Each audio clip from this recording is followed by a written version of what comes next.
These companies support the Thom Hartmann Program. They are HelloFresh, the #1 meal kit delivery service. More information at hellofresh.com, code TOM.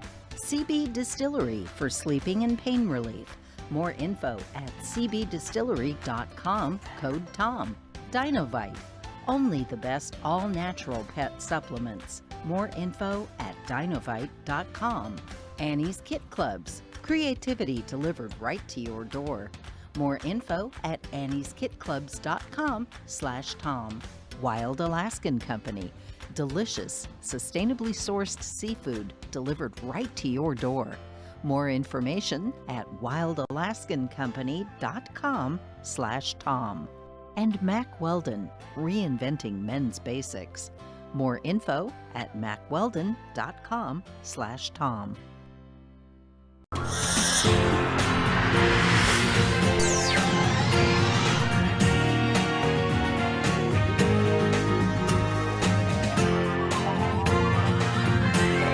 We say fight back!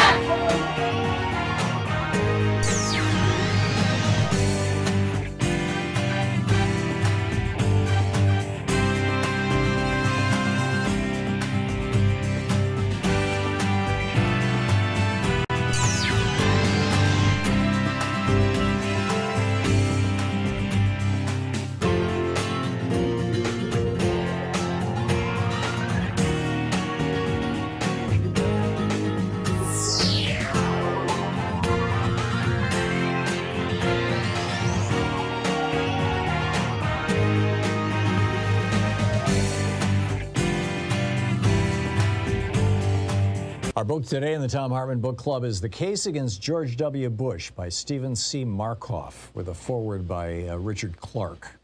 This is from the foreword. For some Americans, George W. Bush looks good by comparison to the incumbent, Donald Trump. In his post-presidency, Bush has devoted himself to worthy causes and acted in a bipartisan manner.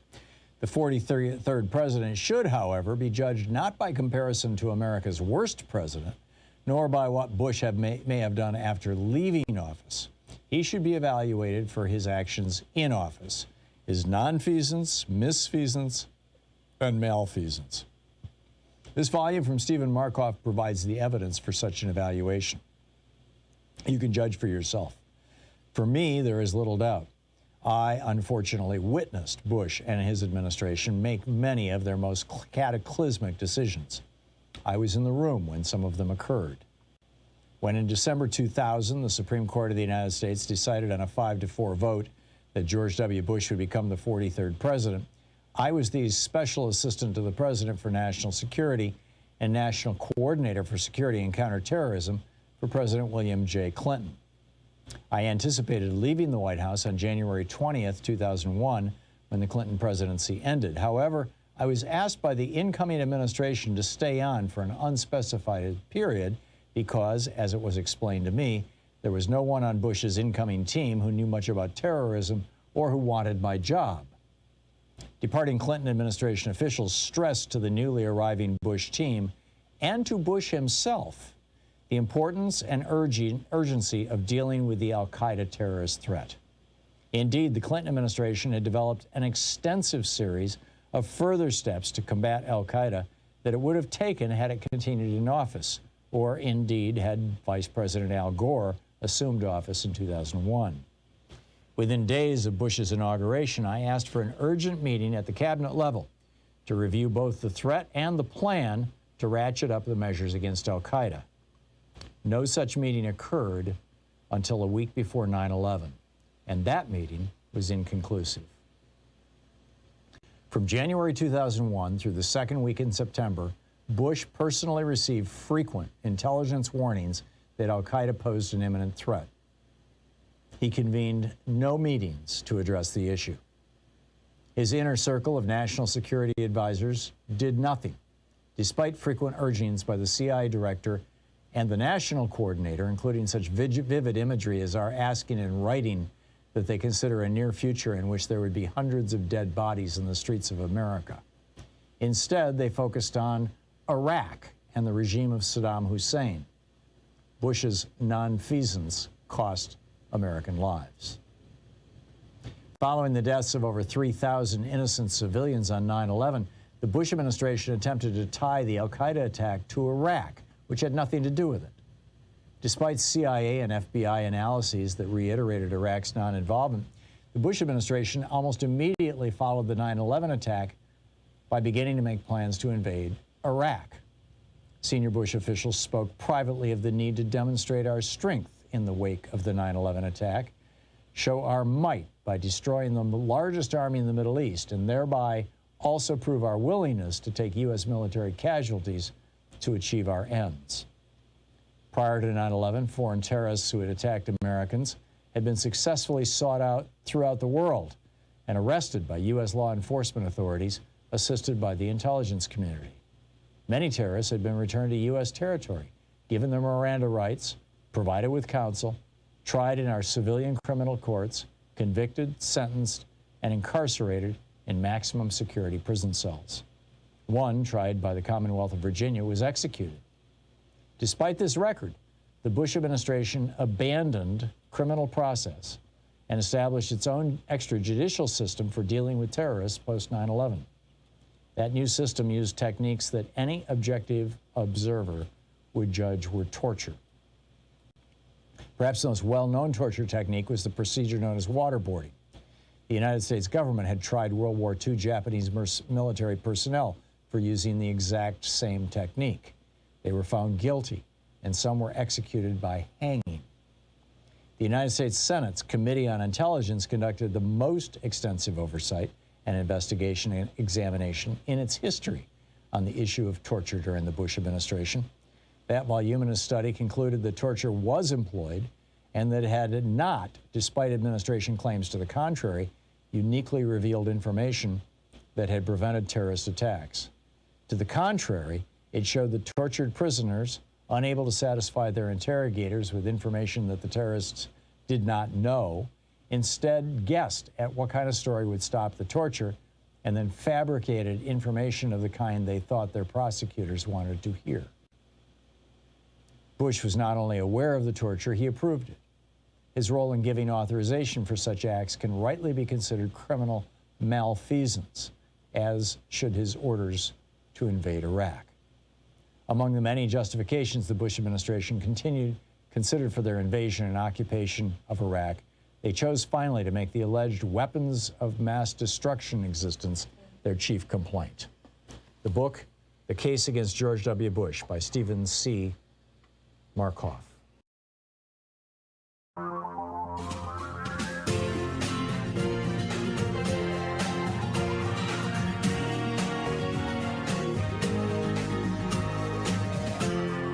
This is the Thom Hartmann Program.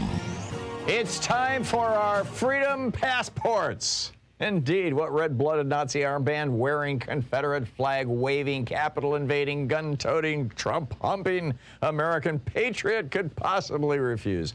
We will get to that in just a moment. The unvaccinated, it turns out, are destroying our healthcare system, and in many ways our society as well. I'll get to that in about 10 minutes. In the second hour of the program, who's going to get blamed for tanking our economy? This is actually starting to turn into a really interesting political question because, you know, the 2022 midterms, the race for those midterms really begins in about 3 or 4 weeks in a big way. And at the same time, the Republican strategy of trying to crash the economy by encouraging people not to get vaccinated seems to be starting to work. We'll see. Anyhow, how's that all going to play out? And there's a new study that we'll get into in the second hour of our program about unmasked, unvaccinated kids and the impact on our schools that is somewhere between predictable and shocking and definitely horrible. In our third hour, we have a guest on Dr. Amara Enyia, I believe it is, who is the policy and research coordinator with the Movement for Black Lives. And the Movement for Black Lives has unveiled a new report on how the feds, largely under the Trump administration, were actually targeting people during the Black Lives Movement, Black Lives Matter protests.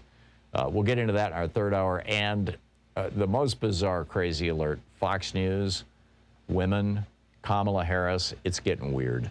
We'll get to that in the third hour. But I wanted to start out with our freedom passports.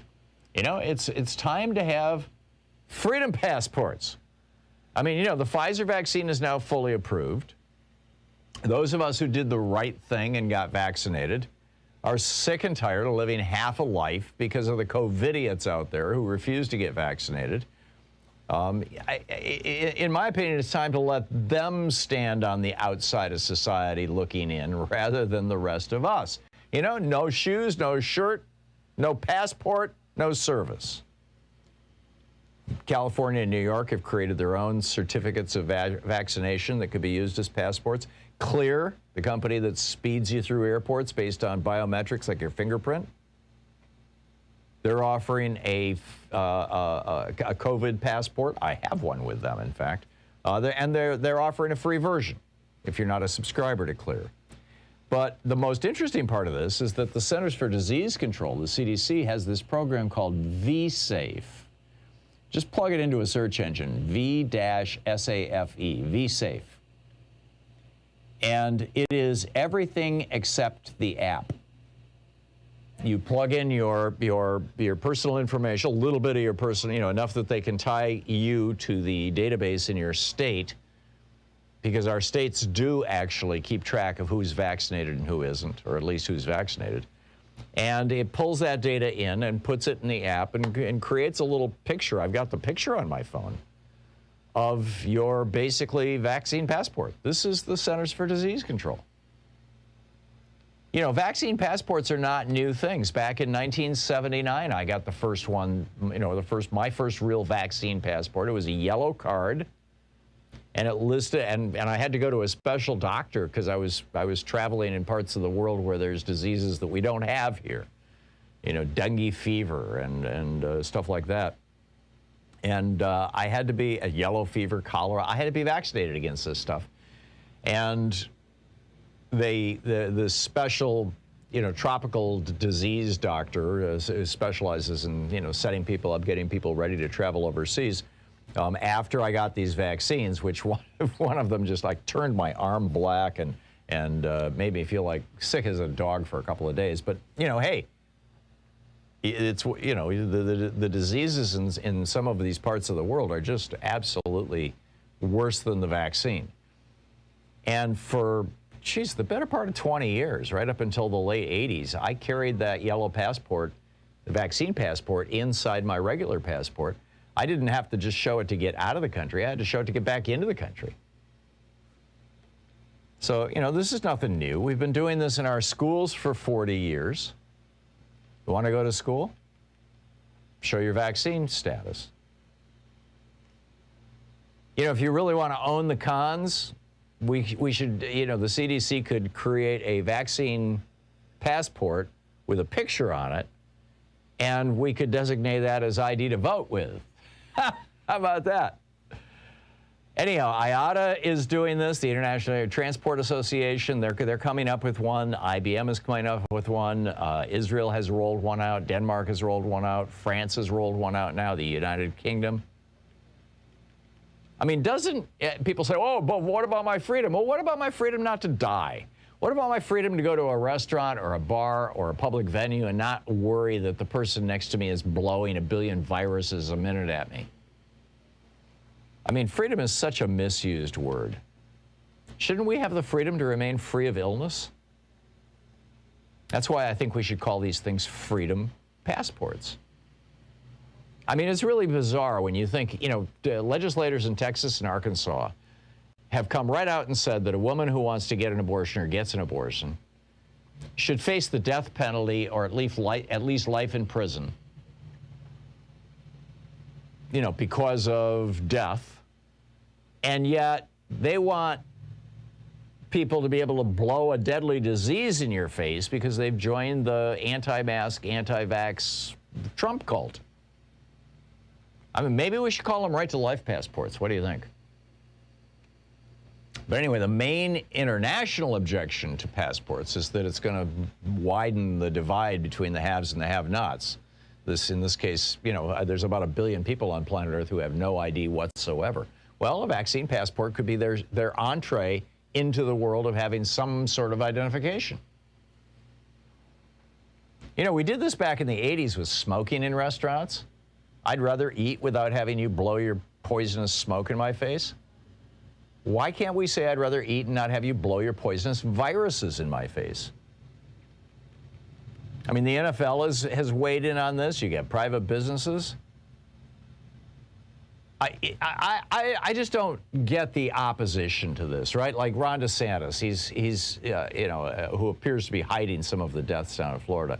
He says he's never going to allow a private business to require a vaccine passport, including cruise lines, who are suing him. But he's fine with private businesses saying, oh, we won't bake a cake for you if you're gay. Forget it. He's fine with that. So when it comes to dancing to the tune of the Trump cult, DeSantis and his buddies are like, oh, freedom, freedom. But when it comes to LGBTQ people saying, hey, we'd like to have a wedding, or a woman, I'd like to get an abortion, DeSantis is like, oh, no, freedom, how are you kidding? So call them freedom passports. What red-blooded Nazi armband-wearing, Confederate-flag-waving patriot could object? This is the Thom Hartmann Program. I mean, it's freedom passports. I really seriously think it's time for us to have a vaccine passport in this country. Seriously.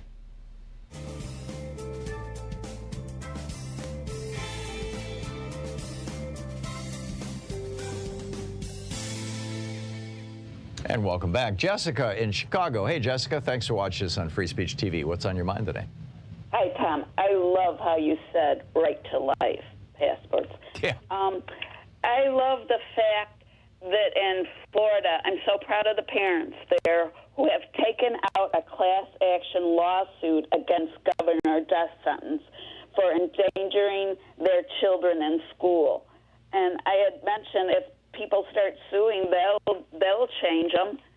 And then I agree with you on another thing. The government should not be paying for all these Florida people taking this Regeneron, these doses to get them better when they did not get vaccinated.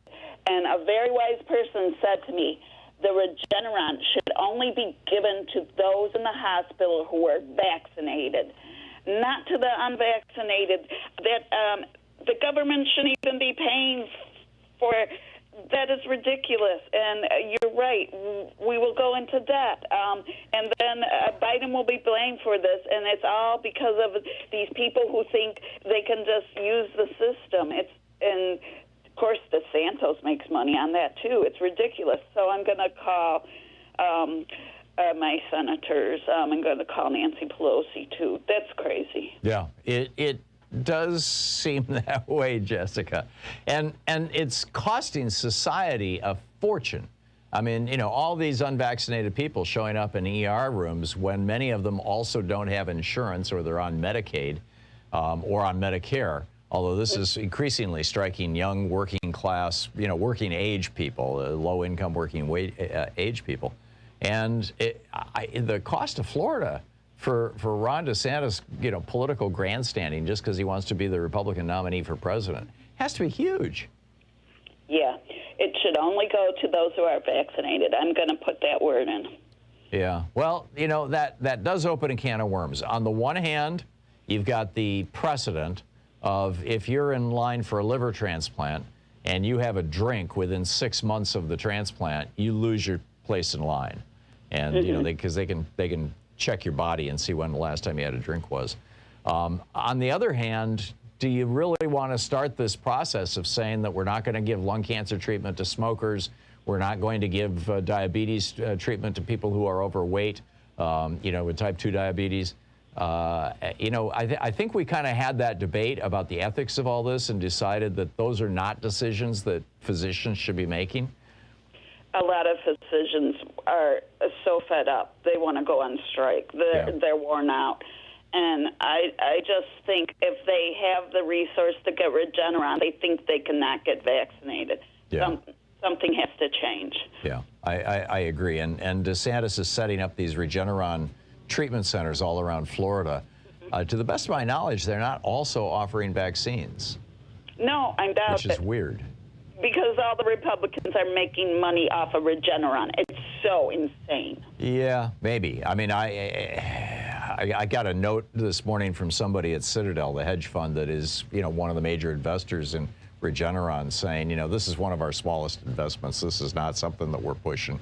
We're not trying to make, obviously they're trying to make money on everything, but yeah, we'll see. We'll see. Jessica, thank you for the call. It's nice to hear from you. It's always nice to hear from you. It's 18 minutes past the hour here on the Thom Hartmann Program. We will be back in 1 minute. After I read an ad over on the commercial side, stick around. We'll continue our conversation and pick up your calls.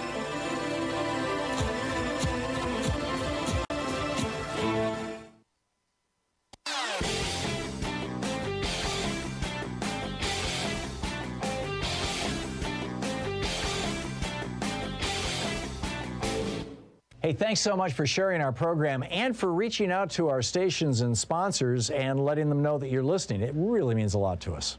Our video for our supporters of our program this week that's available over at thomhartmann.com talks about the radical idea of universal health care. What countries in the world might actually have universal health care, something that, according to Republicans, we're just not smart enough or competent enough or whatever. It's too radical an idea, They include Australia, Austria, Belgium, Canada, Chile, Czech Republic, Denmark, Finland, France, Germany, Greece, Hungary, Iceland, Israel, Italy, Japan, the Netherlands, New Zealand, Norway, Poland, Portugal, South Korea, Spain, Sweden, Switzerland, Turkey, and the United Kingdom. So why can't we do it here? Well, because you've got an entire political party, the Republican Party, and a few Democrats who are wholly owned subsidiaries of the health insurance industry. And you got a health insurance industry that's paying its CEOs millions, in one case, United Healthcare, billions, or billion. And so, gridlock. Anyhow, it's over at thomhartmann.com.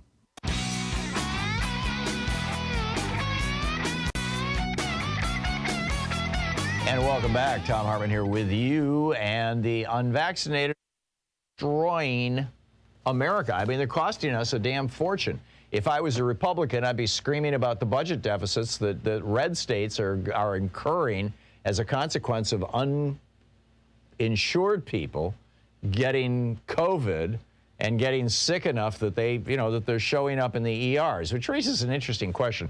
If you don't believe in medicine so much, you're unwilling to get vaccinated, why are you showing up at the emergency room where they practice medicine?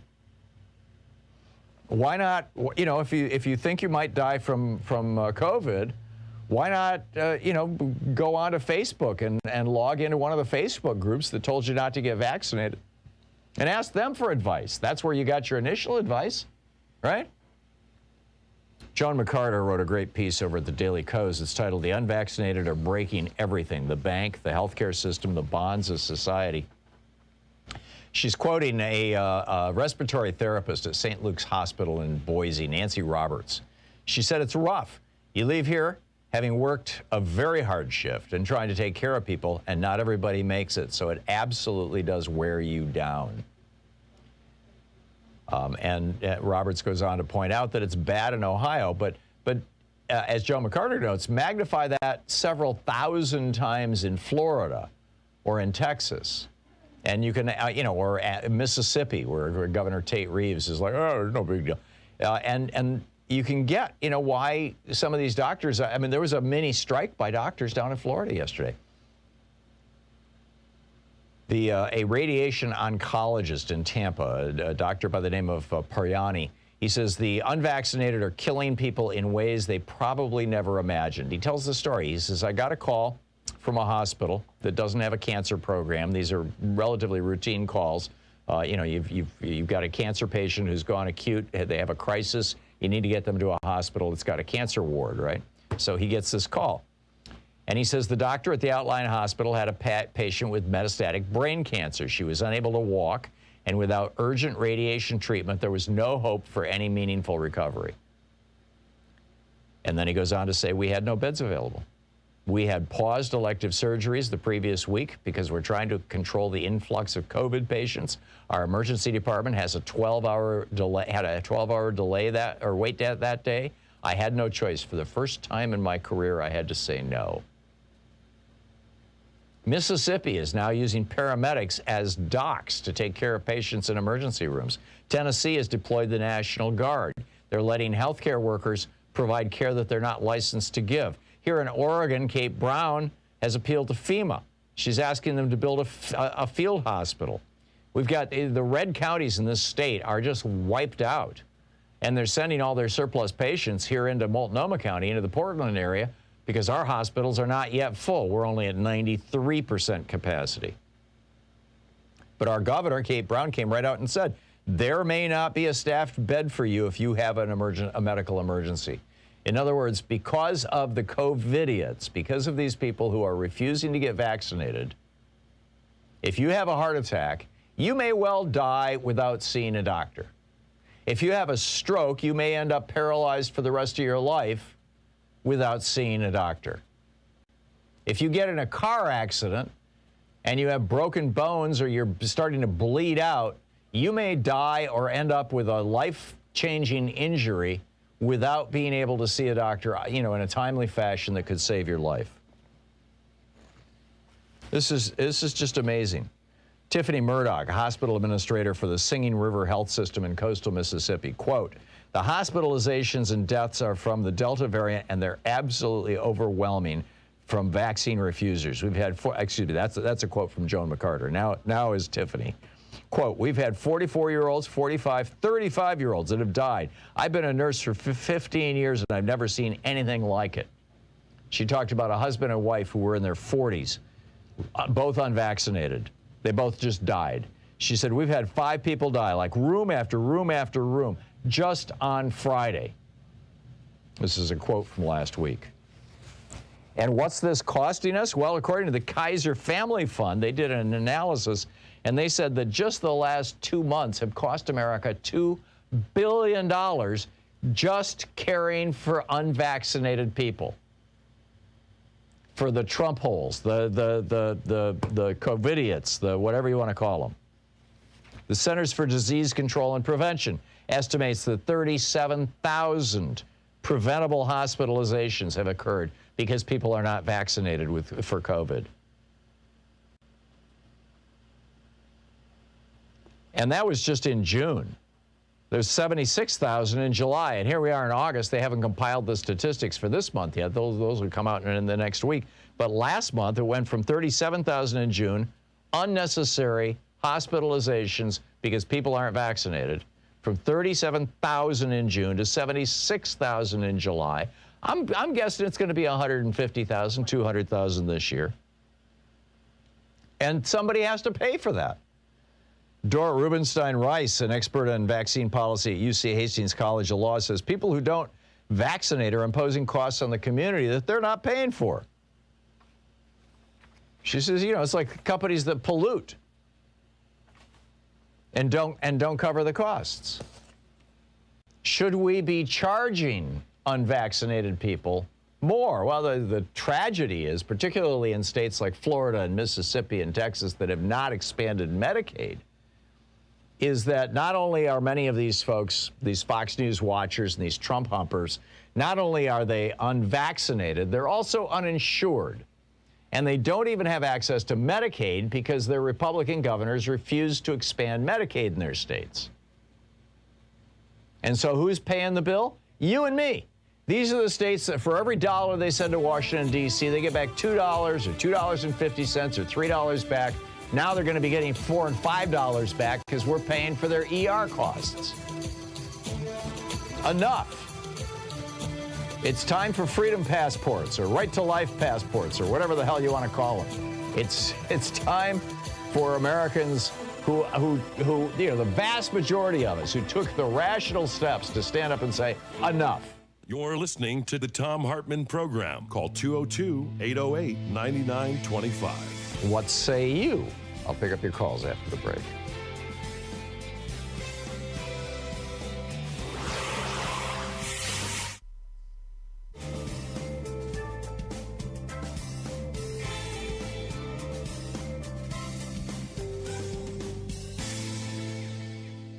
Our book today in the Thom Hartmann Book Club is Common Sense for the 21st Century by Roger Hallam. The subtitle, Only Nonviolent Rebellion Can Now Stop Climate Breakdown and Social Collapse. This is from the foreword. I was there for the past 20 years. Climate activism. It didn't work. We protested in our hundreds of millions. It didn't work. We raised billions to reach people and politicians. It didn't work. We signed countless online petitions. They didn't work. We looked to the United Nations to resolve the crisis. It didn't work. We trusted progressive politicians and their reforms. That didn't work. Al Gore had a big concert and a PR campaign. It didn't work. Countless NGOs, non-governmental organizations, did their best, and it didn't work. I worked with green NGO campaigns, champagne environmentalists, and lying politicians. I was wasting my time. I had a clue back in 2007 that there might be a fundamental flaw with the reformist approach. The problem with the political influence of the industrial billionaires like the Koch brothers and other fossil fuel bosses. It was another warm night in Los Angeles. I was invited to an exclusive event. A Tesla Roadster prototype was going to be shown to press and guests. We took turns riding around the block. I watched in amazement as the Tesla was at the end of the street in the blink of an eye, with barely a sound. I felt like a caveman seeing a television. Incredible. While I was working on a campaign in 2007, I had an idea for how to save the world with a massive music event and a huge fundraising effort led by celebrities to fund the biggest PR campaign to save the environment. It would be a huge global event, just like Live Aid. I sought out a prominent journalist at the Tesla event to tell about my scheme and bask in the glory of his praise. The journalist was Vijay Vithswaram from The Economist, now a life member of this Council on Foreign Relations. After listening carefully to my concept, he smiled and laughed. I was stunned. Laughter? How could I be so wrong? Vijay wasn't being cruel or unkind. He thought I was naive. He said, the fossil fuel industry has enough money to outspend any public relations campaign you might try by 100 times. He carried on talking, but I had stopped listening. I had my answer. He was right. Crestfallen, I sheepishly nodded and walked away. Over the next 12 years, I watched as fossil fuel companies used their vast financial capital to buy political parties, trick NGOs into fruitless schemes like the U.S. Cap-and-Trade Initiative, sow doubt about climate science in the public discourse, and slow policy reform to a snail's pace. Their strategy worked. As climate skepticism continued to spread, climate change mitigation dropped down voters' priorities. With Trump and Putin in power, it was over. I quit climate campaigning. Then I heard about Extinction Rebellion closing 5 bridges in London. Then they closed central London in April 2019. This was something different. I met Roger Hallam and he explained his ideas for a radical plan to create real change.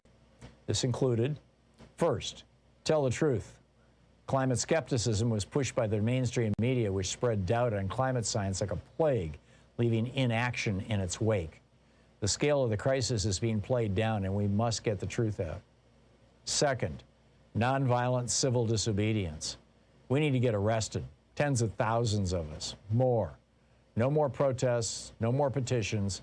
Instead, nonviolent civil disobedience, lots of it, and on a large scale. Close down cities until the politicians take action, or until the people do. Third, universalism. In other words, the ecological and climate crisis should not be owned by any political ideology, culture, age, or gender. As Roger Hallam says, we all have a stake in the future. We should all be allowed to engage in action. I was convinced. We need a new approach to save ourselves and the planet. We need to spark a worldwide rebellion. We need some common sense for the 21st century. That foreword was written by, quote, anonymous climate activist. So this now is the introduction to the book. It is time to grow up and see the world as it is. There are some things which are undeniably real. There are some things we cannot change, and one of those is the law of physics. Ice melts when the temperature increases. Crops die in a drought. trees burn in forest fires. Because these things are real, we can also be certain about what the future holds. We are now heading into a period of extreme ecological collapse. Whether or not this leads to the extinction of the human species largely depends on whether revolutionary changes happen within our societies within the next decade. This is not a matter of ideology, but of simple math and physics. The United Nations has estimated that we need to reduce carbon emissions by half within a decade to have a 50% chance of avoiding a global catastrophe. Of course, this is likely to be an underestimate, as recent science shows permafrost melting 90 years earlier than forecasted and Himalayan glaciers melting twice as fast as expected. The book, Common Sense for the 21st Century, by Roger Hallam, the co-founder of the Extinction Rebellion. The subtitle, Only Nonviolent Rebellion Can Now Stop Climate Breakdown and Social Collapse.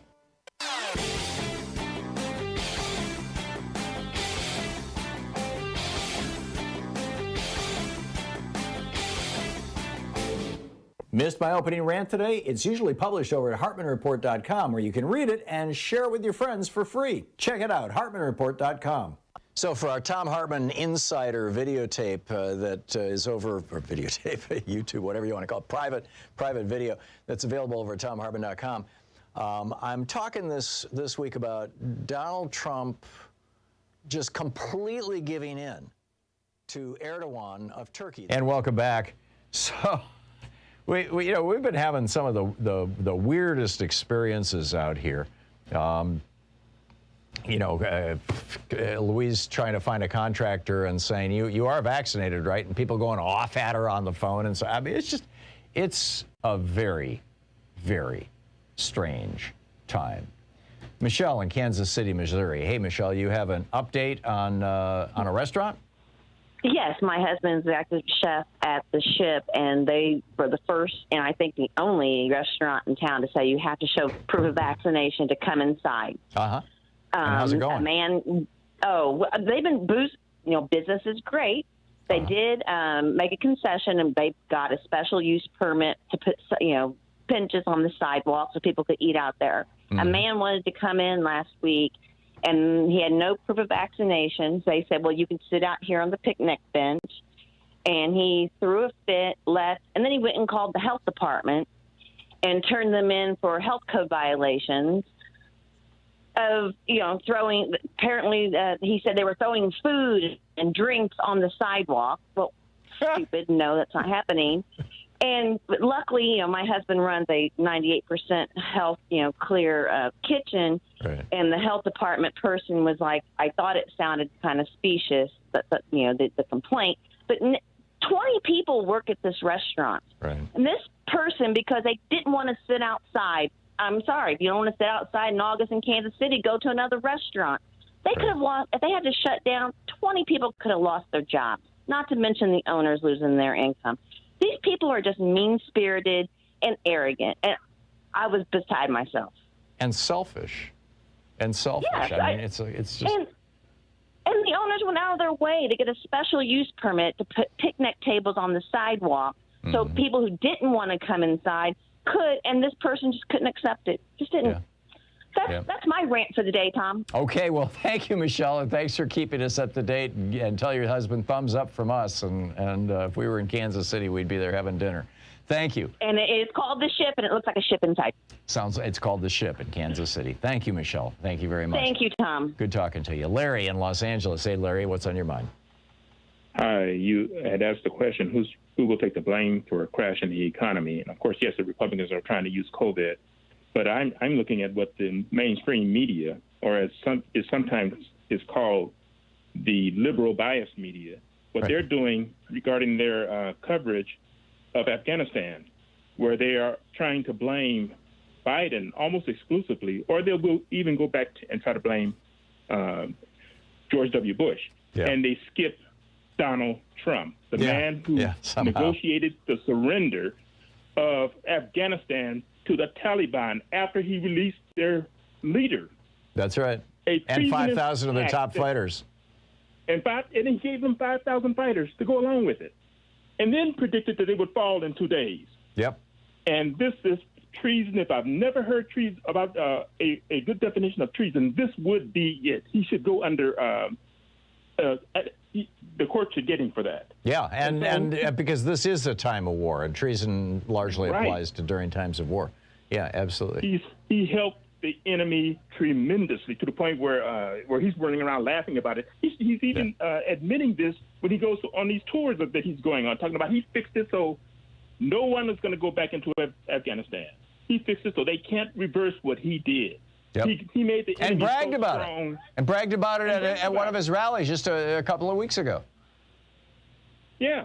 And it's just amazing to me that our mainstream media, and I'll tell you the reason why they're so gung-ho trying not to blame Trump. They love Trump's tax cut. Biden's next mission is to increase taxes on the rich and the corporations.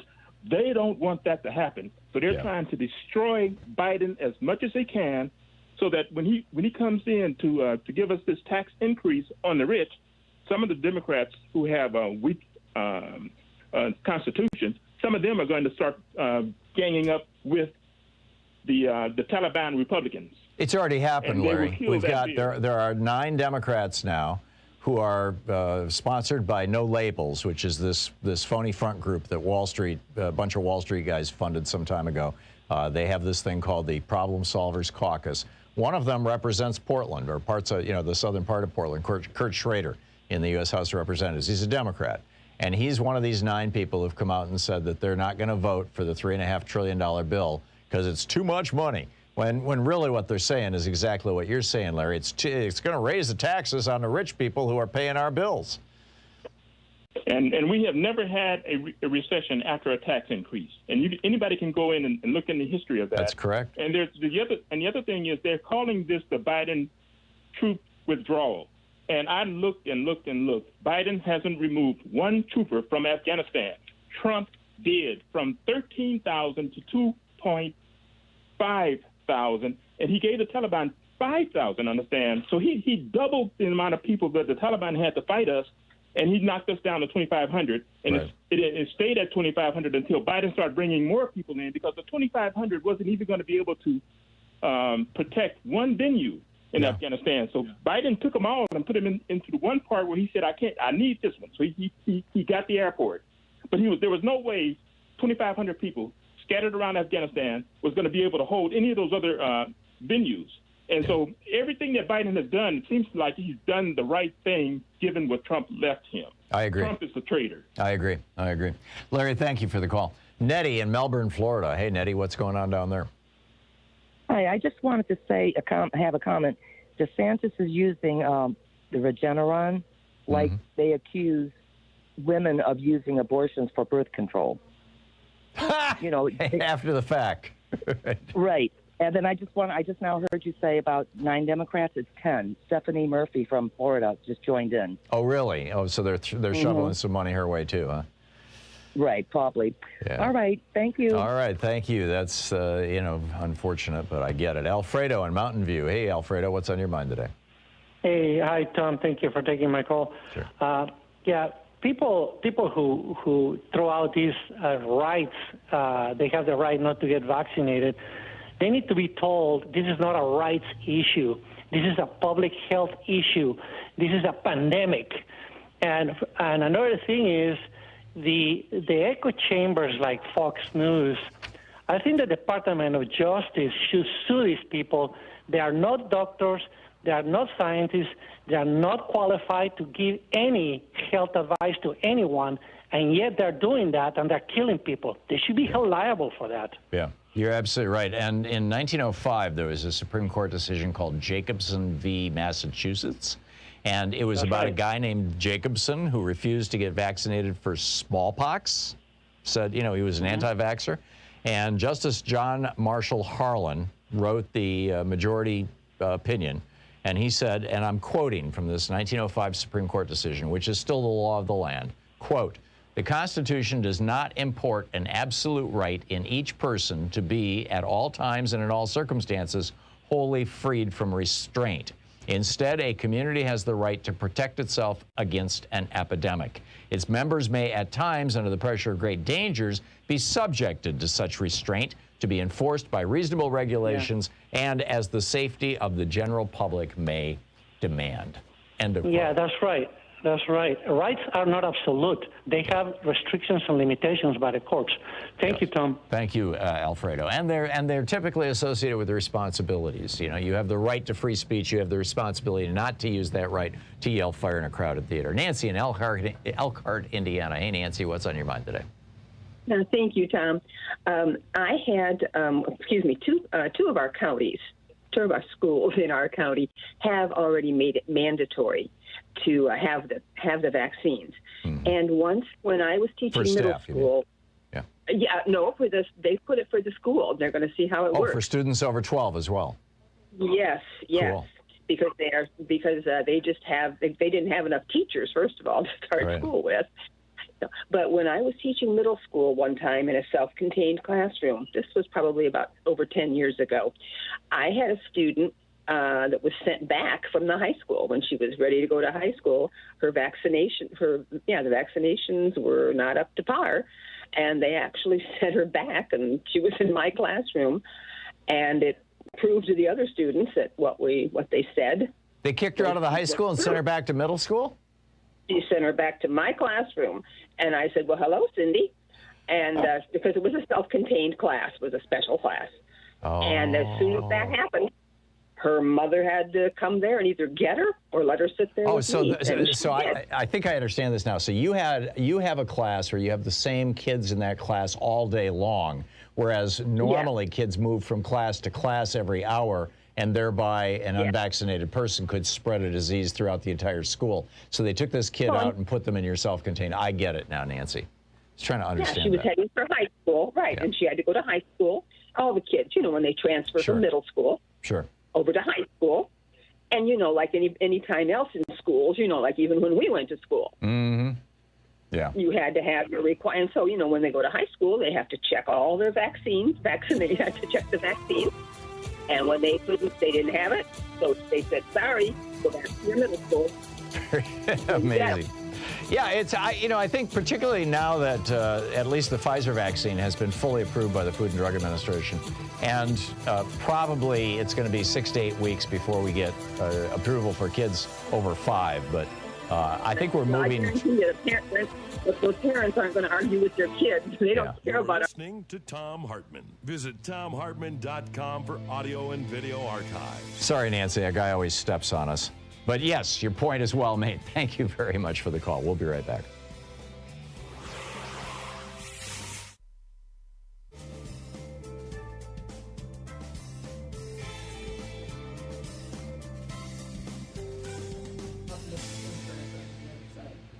And welcome back. Elise in Portland, Oregon. Hey, Elise, what's on your mind today?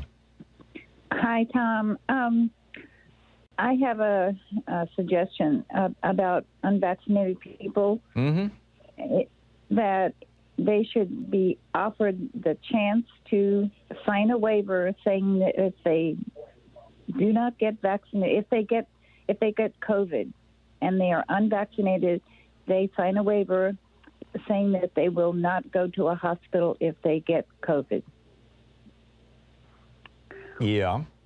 You think that's going to keep them out? I mean, these are people who have proclaimed on Facebook at, ad nauseum how I've got a great immune system. I'm young and healthy. I watch Sean Hannity and he tells me I don't need to care about this, or Tucker Carlson or fill in the blanks, And, they're all full of piss and vinegar until they get really sick. And then it's like, somebody please help me. I can't breathe.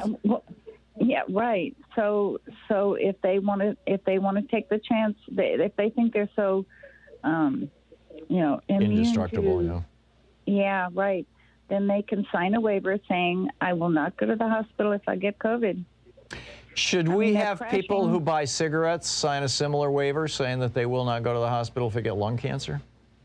Oh, boy, I know all this it's really difficult. This is where it gets weird, I know. We're crashing our healthcare system, which is really bad to begin with. That's true. But and we're not doing that with cigarettes. We've figured out how to accommodate 500,000 deaths from cigarettes every year, but 600,000 deaths from COVID, and millions of people hospitalized, who many of whom don't die.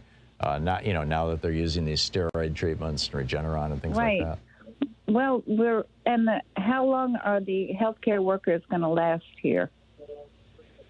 Yeah. You know? Yeah, good question. How long is the system going to last? I've thought for months that at some point the healthcare system, maybe not in several states anyway, it's going to crash. Yeah. They just won't be able to handle. Well, it already is crashing in some states. In Mississippi and Alabama. Here in Oregon, we're on the edge of it. Our governor has asked for, you're here in Portland at least. Governor Brown has asked for field hospitals, right? This is getting grim. Elise, I want to get one more call in here before the break. Thank you for the call. Tony in Henderson, Nevada. Hey, Tony, what's up? Hey, Tom, with your opening on the freedom passports, I love that idea, but I feel like if we say freedom, it gets pushed back. If the Republicans say freedom, everybody's gung-ho. Well, hey, why don't we appropriate the word? What do you think? It's like there's not. I would love to. It's not like there's not a history of this being done. The right to life movement prior to 1973 was the anti-death penalty movement. It was all over the country. There were right to life chapters. These were groups who were committed to ending the death penalty in the United States. And then the anti-abortion people hijacked that phrase, and within a year or two, they owned it. I mean, let's own freedom. I'd love to. Every time I try to, get the pushback. Like, oh, you're not for freedom. You're against freedom. Yeah. Like, how are you free if you've got a breathing tube down your throat? Exactly. Thank you. I work in grocery, and constantly there's people walking around with no masks in the store, and it creeps me out. Yeah. I can't stand it. Oh, it's terrible. It's a threat to you and to everybody around them, and it's inconsiderate and thoughtless. Tony, thank you for the call. Thanks for listening, Tom. You're welcome. Thanks, and thanks for watching us on YouTube there in Nevada. It's coming up on 10 minutes before the hour. We'll be back in just 1 minute. Stick around.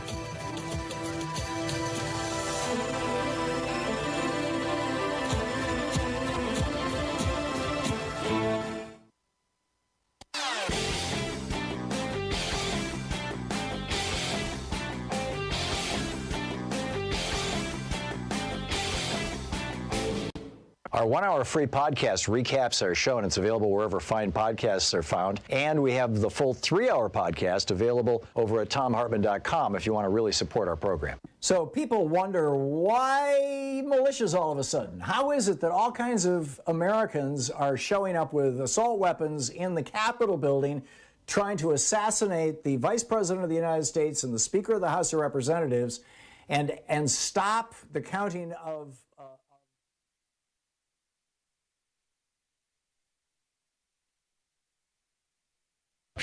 Patrick in Santa Monica. Hey, Patrick, what's on your mind today? Hey, I got a notice of this article over the weekend. Hundreds of soldiers fleeing over the border to Uzbekistan, and 22 aircraft and 24 helicopters have been forced down. One aircraft was shot down, and another 2 aircraft crashed into each other when being forced down over Uzbekistan. These people are fleeing Afghanistan. Yeah, there's also an enormous pressure on the Turkish border right now, and Turkey has reinforced their border, and they're pushing people back. I mean, it's like the whole country is coming apart, which could have been predicted when Trump turned the country over to the Taliban last year. Yeah, well, this is from their AG, their Attorney General. He's arrested 43 injured soldiers that were fleeing. The Afghan Attorney General has arrested, or no, the Uzbekistan. The Uzbekistan. Oh, geez. So it's Uzbek soldiers who are, or he's arresting Afghans. No. These are fleeing Afghans that are being arrested and detained. Yeah, by the AG. Yeah. It's, this is just part of this ongoing tragedy. I am not surprised. Patrick, thank you for the information. Jason in Homestead, Florida. Hey, Jason, what's up? Hey, Tom. Thanks for taking my call. I'm just calling to have an answer, I think, for the problem with people that won't get vaccinated. Mm-hmm. And I have people in my family that refuse to get vaccinated, have gotten sick and traveled the world, and actually still are working in Miami-Dade County government, believe it or not. But my point is that we can't morally reject people to save them, in my opinion. and we can't do it. Well, this is, on the one hand, this is why we don't turn away smokers when they show up with lung cancer. We do everything we can to treat them. Not even the same comparison. But on the other hand, there is a precedent for this with transplants. If you're on a liver transplant list and you have a drink within the last 6 months, you get bounced off the list. Well, I hear you on that because other people need it and everything, but it's well, other it's people like need these hospital smoking. beds right now. Here in Oregon, if you have a heart attack, there's a good chance you're not going to see a doc. Well, I don't know how big the chance is. But I'm getting kind of off tangent because what I was thinking is the solution is to that. But I'll just say one thing real quick. People with cigarettes, I have a grandmother, they're addicted. I agree. mean, they're flat out addictions with that. And people that are on the COVID, they're not addicted. They're just dumb. Well, you could argue that they're psychologically addicted to right-wing media, but I get your point. I get your point. But people on the liver transplant list are typically struggling with alcohol addiction. Well, that's true. But it's a complex one. But let's just start at the very least. Jason, thank you for the call. Let's just start with freedom passports, COVID passports. So that businesses can get back to some semblance of normal. Kirk in Lakeland, Florida. Hey, Kirk, what's on your mind? Greetings, Tom. Hey, listen, just a couple of points. I live in Central Florida, Polk County, and so our school board is going to revisit the mask issue tonight, and we're having the school board meeting at 5.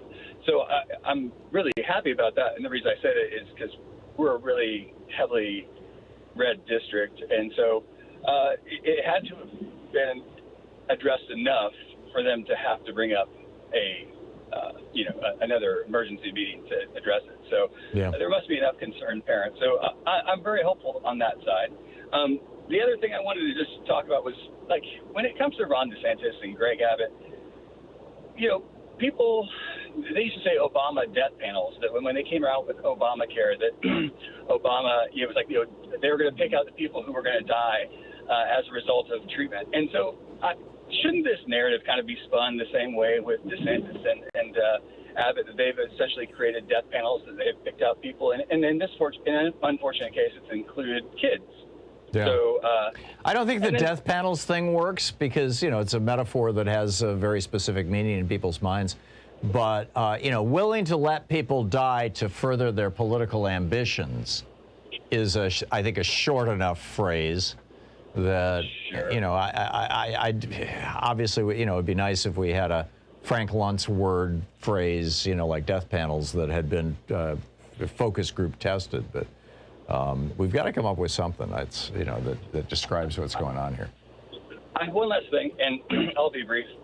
Hey, Tom, I have ADD, so I had to write everything down, and you remind me, thank you for addressing that. But my last issue was, I love ideas, and my ideas are always to incentivize people to get vaccines. But at the end of the day, we disincentivize people from not getting vaccines. So how do we do that? Well, we don't. It's actually big business, and it's insurance. So next year, Blue Cross Blue Shield is not going to lose any money. They're going to raise everyone's rates. And if you haven't been vaccinated, we're all paying for this through our taxes, number one, and we will soon be paying through our health insurance policies. Thank you very much, Kirk.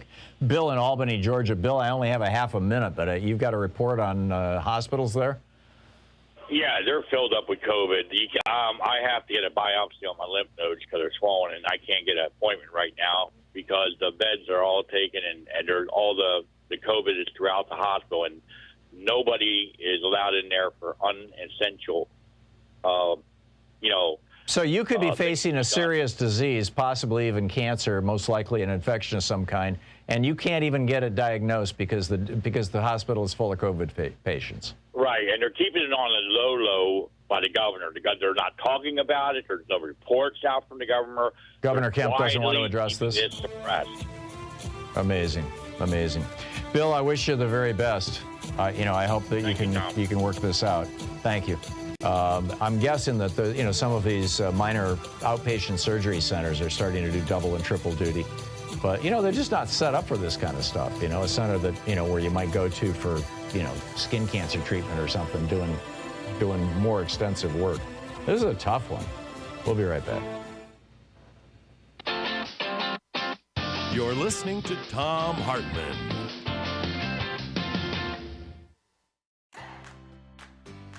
These companies support the Thom Hartmann Program. They are HelloFresh, the #1 meal kit delivery service. More information at hellofresh.com, code TOM. CB Distillery for sleeping and pain relief. More info at cbdistillery.com, code TOM. Dinovite, only the best all-natural pet supplements. More info at dinovite.com. Annie's Kit Clubs, creativity delivered right to your door. More info at annieskitclubs.com/Tom. Wild Alaskan Company, delicious, sustainably sourced seafood delivered right to your door. More information at wildalaskancompany.com/Tom. And Mack Weldon, reinventing men's basics. More info at mackweldon.com/Tom.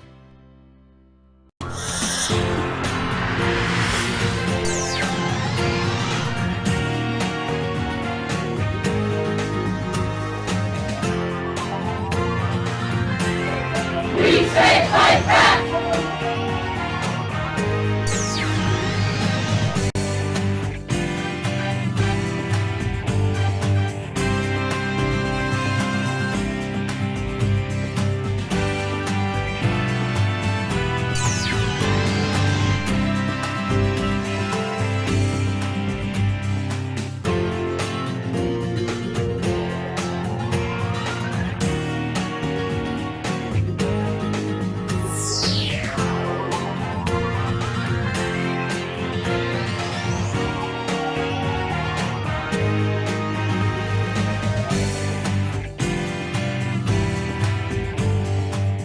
Today in the Thom Hartmann Book Club is The Fight for the Soul of the Democratic Party by John Nichols. This is from the preface. Political parties have histories. In many countries, these histories are told with reverence and respect for their roles in breaking the bonds of colonialism or battling fascism, in defining the character of a country or in opposing malignant tendencies. Not so in the United States. The histories of our major political parties are rarely told. Rather, parties are understood as mere shells into which great men and women climb when they need a place on the ballot or a separate fundraising apparatus. Dixiecrat segregationists decamp from the Democratic ballot line to the Republican line, transforming both parties. The youngest of Franklin Roosevelt's New Deal Democrats lived long enough to watch in horror as the rules they had established to protect Americans from Wall Street speculation were undone by Bill Clinton and his New Democrats. The path I took in writing this book began with the consideration of how the Republican Party of Abraham Lincoln and the radical Reconstructionists of the 1860s became the party of Donald Trump and the xenophobic white nationalists of the 2010s. I wondered how it had changed so drastically that it made a lie of Dwight Eisenhower's 1954 observation that, quote, should any political party attempt to abolish Social Security, unemployment insurance, and eliminate labor laws, you would not hear of that party again in our political history, end quote. There are no more Eisenhowers in the Republican Party, and that explains a lot. The supposed adults in the room, the Paul Ryans and Mitch McConnells, undoubtedly recognized the absurdity and awfulness of the Tea Party agenda in 2011, yet they adopted it largely without question. They thought they could control the right-wing base of their party. Instead, they forged a party that was ripe for takeover by Trump, a charlatan who wore his bigotry on his sleeve. If the Republican Party bartered off most of what was noble in its history long before Trump began to seriously consider a presidential bid, the hustler who wrote The Art of the Deal merely closed that deal. But what of the Democratic Party? In the 2010s, the Democrats were as inept and visionless as the Republicans were calculating and cruel. When Trump assumed the presidency after the 2016 election that the Democrats should have won by a landslide, bolstered by the Republican Congress that was ready to follow the lead of a desperate and damaged narcissist, the crisis came into focus. It was not the Republican Party that was ruining our politics. Rather, the lack of a coherent and appealing opposition to the Republicans was the problem. So what were the roots of that crisis? It is too shallow to blame Hillary Clinton or the bumbling strategists that mounted her 2016 campaign. It's too easy to point an accusatory finger at the consultants and candidates who kept losing to the empty suits that Mitch McConnell was running for the Senate. Something much deeper was amiss. The Democratic Party had abandoned what was visionary in its past to become the managerial party of Bill Clinton and the surrender caucus that showed up whenever the party was in a position to prevail. For some, it was sufficient to see President Clinton and the New Democrats as the source of the disease. But that was also shallow. The Democratic Party began pulling its punches long before both Clintons arrived on the scene. The more I traced the roots of the decay of a party that could not beat Nixon or Reagan or George Bush or George W. Bush or Donald Trump, the closer I got to the last days of Franklin Roosevelt's presidency and to the great unraveling that began when Harry Truman was maneuvered into the 1944 Democratic ticket by the party bosses and Southern segregationists who knew FDR was dying and wanted to bury the New Deal with him. Truman, who was willing to compromise with the bosses, established a pattern of ideological and strategic concession by the party that extends to this day. But Truman didn't just grab the nomination, the vice presidency, and the promise of the presidency in a vacuum. He came to power after a struggle. The more I focused on that definitional fight, the clearer it became that the lost soul of the Democratic Party was a man, and his name was Henry Wallace.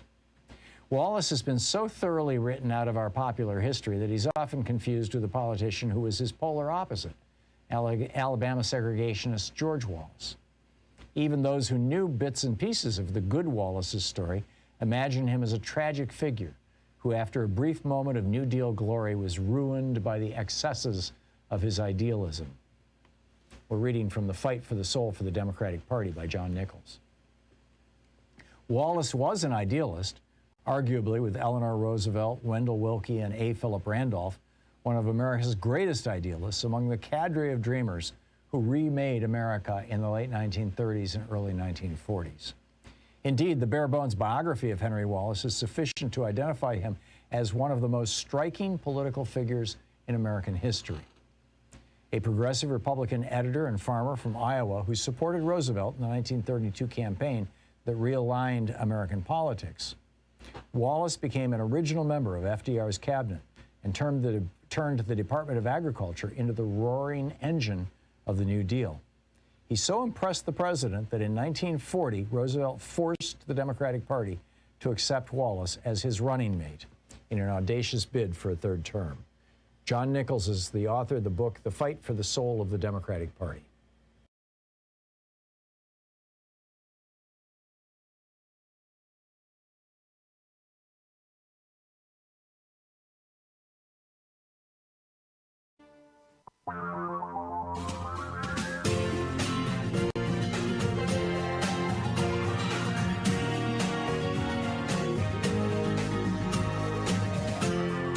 This is the Thom Hartmann Program. Welcome back. So, as I have been pointing out for the better part of, it seems like a year. It's actually been a little more than half a year. One of the main obligations or commitments or dedications or I'm lacking the proper word here, but the main thrust of the efforts of the Republican Party and Donald Trump and Republican governors, particularly Republican governors like Greg Abbott and Ron DeSantis, who want to run for president and are trying to raise their profile in the national media. One of their main efforts is to crash the American economy. Now, this is not rocket science, right? This is not some, complex legal or political theory that I'm sharing with you here. This is conventional wisdom. Everybody understands this. You go back through the history of the United States, literally all the way back to the founding of the Republic, and what you find is that whenever the economy goes in the tank, the party in power suffers in the next election. It's just that simple. This is why Donald Trump was fighting people wearing masks and staying home from work in 2020, because he saw an election coming in November of 2020 and was thinking, if this economy goes in the tank, I won't get reelected. And he was right on that, by the way. It's exactly what happened. The economy went in the crapper, and everybody voted for Democrats. House, Senate, White House. So the bet that they made as soon as they came into office, you recall, Mitch McConnell saying that he was completely dedicated. His number one project was to block the Biden agenda, just like, back in 2008, he said his number one mission was to make Barack Obama a one-term president. Well, it's the same deal. Mitch McConnell cares more about politics than he does America. He cares more about his own power than he does about America. He cares more about his own donors than he does about America. And he's not shy about saying so. But it's not just him.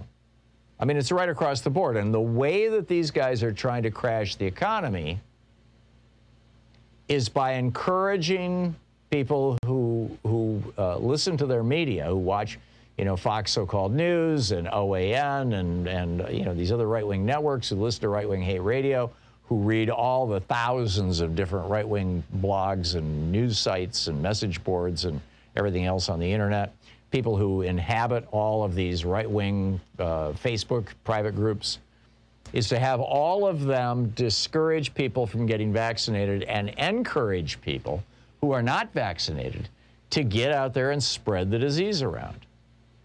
I just saw a map of incidents of COVID in the United States. The state right now, when you look at a three-week window, comparing now to 3 weeks ago, the state with the absolute highest incidence, more than a 200% increase, no other state has hit this, is, guess what? Kristi Noem, South Dakota. Who is Kristi Noem? She's a Republican who wants to run for president and the governor of South Dakota. And she invited 700,000 people into her state for the Sturgis motorcycle rally. And now South Dakota has the highest rate of increase in COVID of any state in the United States. And as we speak, those people are riding their motorcycles back home. And pretty soon you're going to see, Sturgis rally deaths popping up just like you did a year ago, when reasonable medical researchers were able to track thousands of cases of COVID from the 200,000 person Sturgis rally a year ago. This is a 700,000 person rally. They were able to track thousands of cases of COVID and hundreds of deaths directly to that decision that the governor of South Dakota, Kristi Noem, made. And she made that decision again. Why are governors doing this? Well, A, they want their own state's economies to keep going, sort of. But B, there's this, the thing that's driving this at the national level is if they can crash the entire country's economy, if they can crash California's economy, if they can crash New York's economy by having, like here in Oregon, in Multnomah County, we're doing pretty well.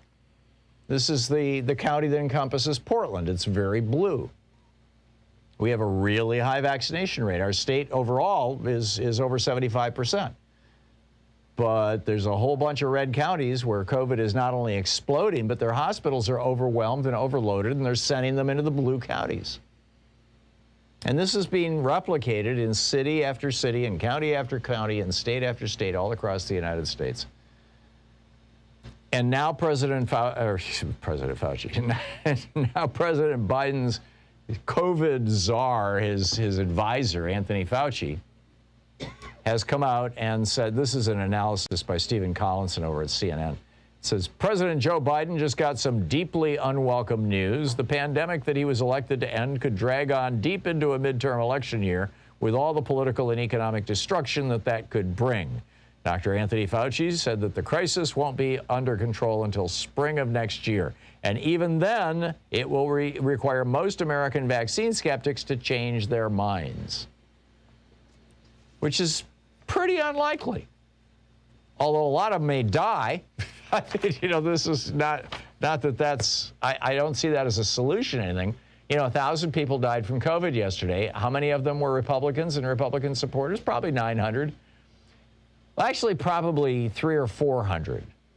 And the rest were simply, people who got in their way, people who had to go to work, people who this is just a tragedy.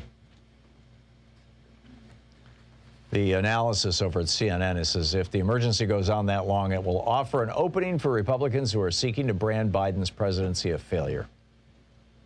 Donald Trump, in fact, just a couple of days ago said that Biden has surrendered on both COVID and Afghanistan.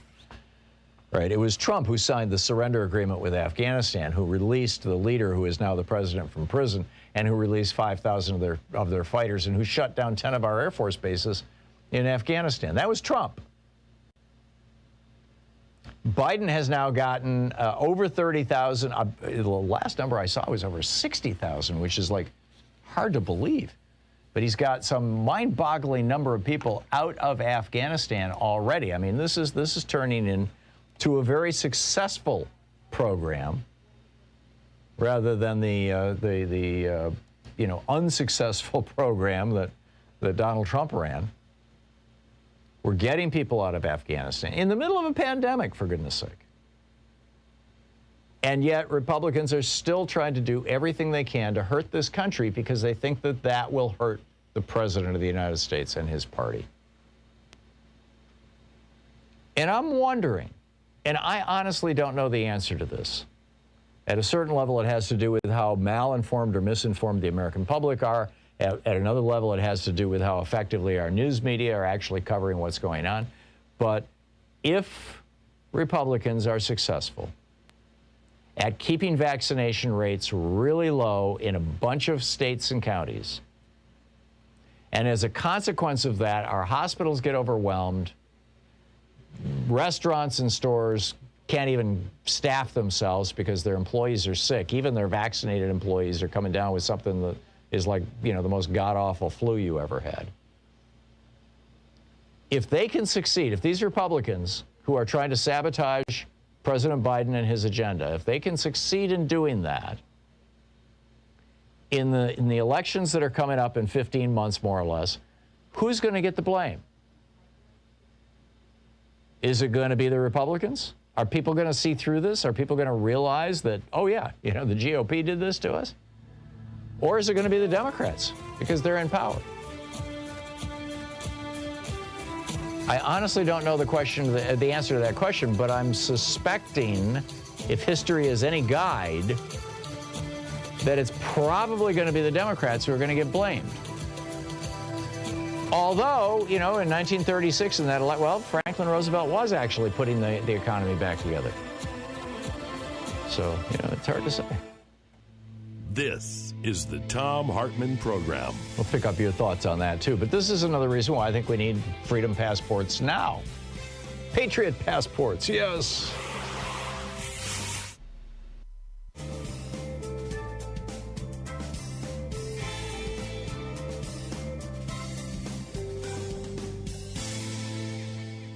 And welcome back, Jonathan in Portland. Hey, Jonathan, what's on your mind today?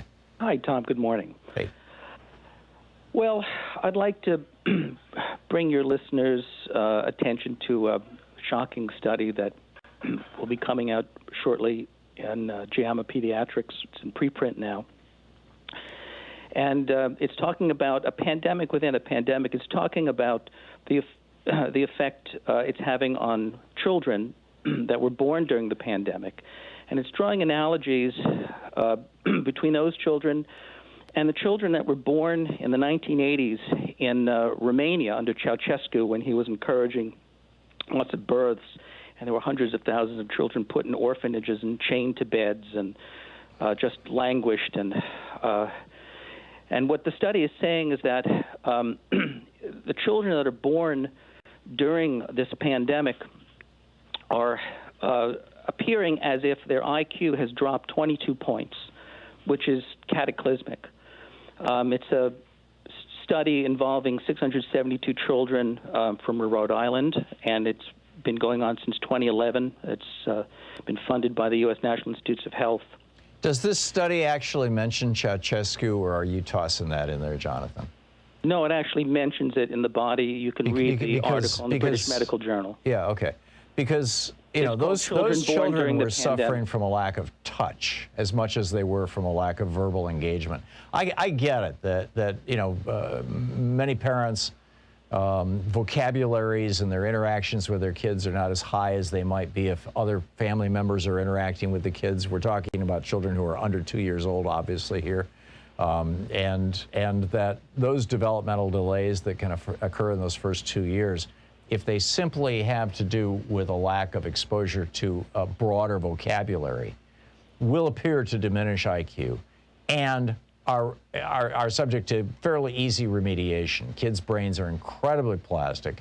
And these were the studies that were done by the folks who were running Sesame Street, you know, where they found that, you know, just exposing kids, 3-year-olds, 4-year-olds, 5-year-olds to Sesame Street measurably increased their IQs. Doesn't mean that their thinking process has got any better, although, you know, that's the inference. But certainly their vocabulary increased, and vocabulary is probably one of the main things. Let me just say, in but this is not a lack of children being touched or cared for. If it is, I mean, that's just child abuse. Well, I would recommend reading the preprint study. I'll wait for the peer review. Yeah. In fairness, what they're saying is that everyone is pretty shocked by it. They're actually kind of scratching their heads, and they're saying, "Well, how could it possibly compare?" And they're asking questions. One of the ideas is that perhaps wearing masks was affecting the children, but the problem was that the drop in intelligence wasn't as much in verbal as it was in physical and motor skills, which is something that you demonstrate. Children are not wearing masks. 2-year-olds, babies are not wearing masks. No, it's not that the children are wearing masks. At home. It's not that the children are wearing masks. It's that the researchers are wearing the masks and the people who are asking the questions.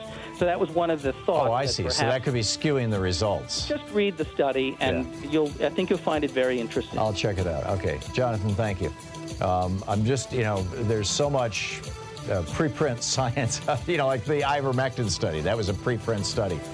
It got pulled as soon as they started the peer review process. They realized that the numbers had been faked and the study had been plagiarized. So I just like, that's why I said I'll wait for the peer review. We'll be right back.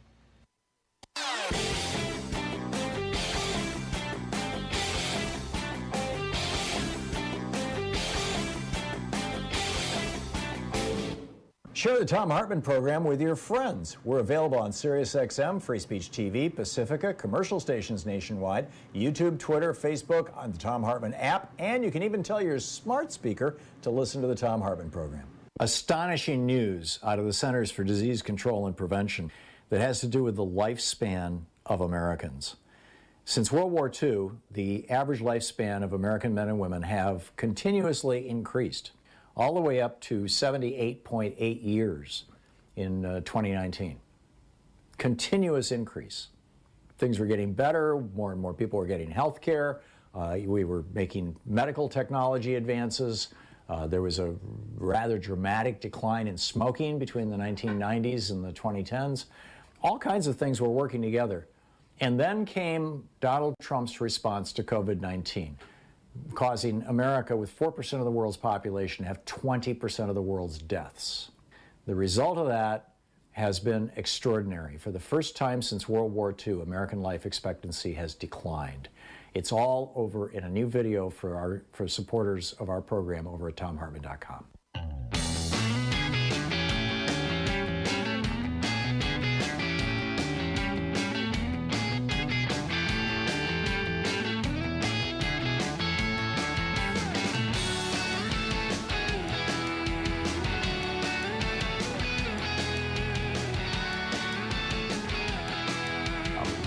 And welcome back. Thom Hartmann here. I think that advertiser just got a bonus 20 seconds. That was a long one.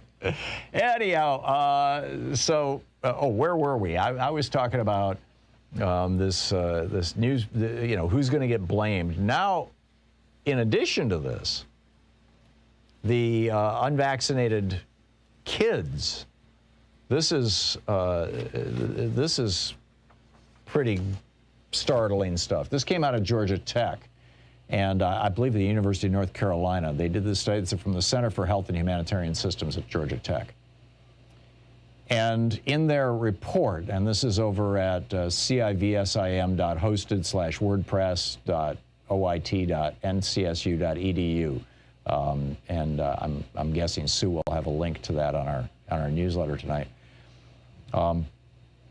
They write, recently we developed a simple model to illustrate COVID-19's spread within a hypothetical school over the course of a semester. And they did this with or without masks, with or without testing. You know, how does this affect spread of COVID in a school?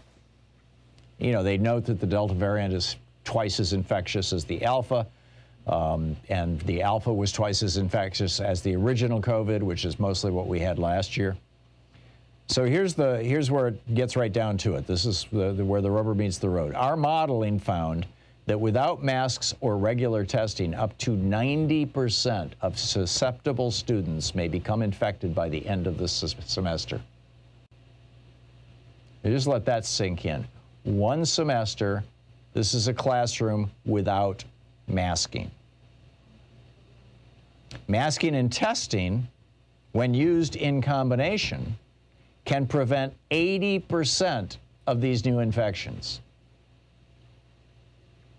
So it would prevent 80% of the 90% that you can expect if you don't have masking and testing. Which, you know, 80% of 90% is what? Something like 70 some odd percent? Which means that your infection rate drops from 90% down into the 20s if I'm doing, you know, fractions in my head fast enough. It's pretty straightforward stuff. And now you also have in British Columbia, the province of British Columbia, you know, they call them provinces in Canada, we call them states here. British Columbia is the one that's just north of us, right? On the Pacific coast, it's where Vancouver is their biggest city, I believe, and which is not Vancouver, Washington, it's Vancouver, BC. They're over it.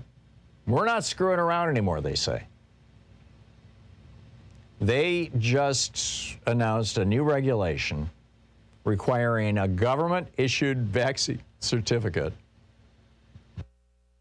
to get you into a concert, a sporting event, a movie, a restaurant, a nightclub, a casino, any kind of recreational facility, and even privately organized events like weddings. That's it. Now, they're giving people a 3-week grace period. They're saying, okay, you've got 3 weeks to get yourself vaccinated. And then on top of that, they're adding another 5 weeks for you to get your second vaccine. So you can get in after you have your first vaccine starting 3 weeks from now, but by 5 weeks from now, you've got to have both. Or by 5 weeks later. 5 weeks after that, so that'd be 8 weeks altogether. And this was announced on the Canadian Broadcasting Corporation.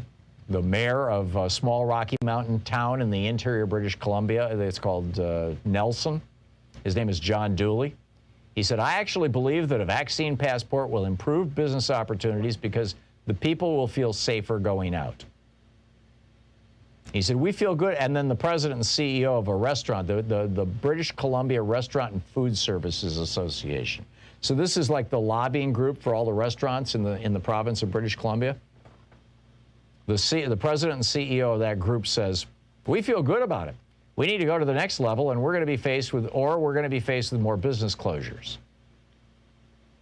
But here's the thing. In Canada, they don't have crazed Canadian so-called patriots threatening the lives of their governor with guns. This is actually widely supported in Canada. The National Hockey League, the Vancouver Canucks operational president, he said, the health and safety of our fans, employees, players, and community has always been our top priority. We welcome today's announcement by the Premier of British Columbia. I'm guessing if British Columbia is doing this today, that you're going to see other provinces across Canada doing it soon. And now that this vaccine is approved in the United States, we need to start seeing states doing it. Oh, you want to go out? You want to participate in civil society? Prove that you're vaccinated. Your thoughts right after this. Is that tyranny? Is that government overreach? 27 minutes past the hour. You're listening to the Thom Hartmann Program. Call 202-808-9925. America from the weapons of mass deception. I'll be right back.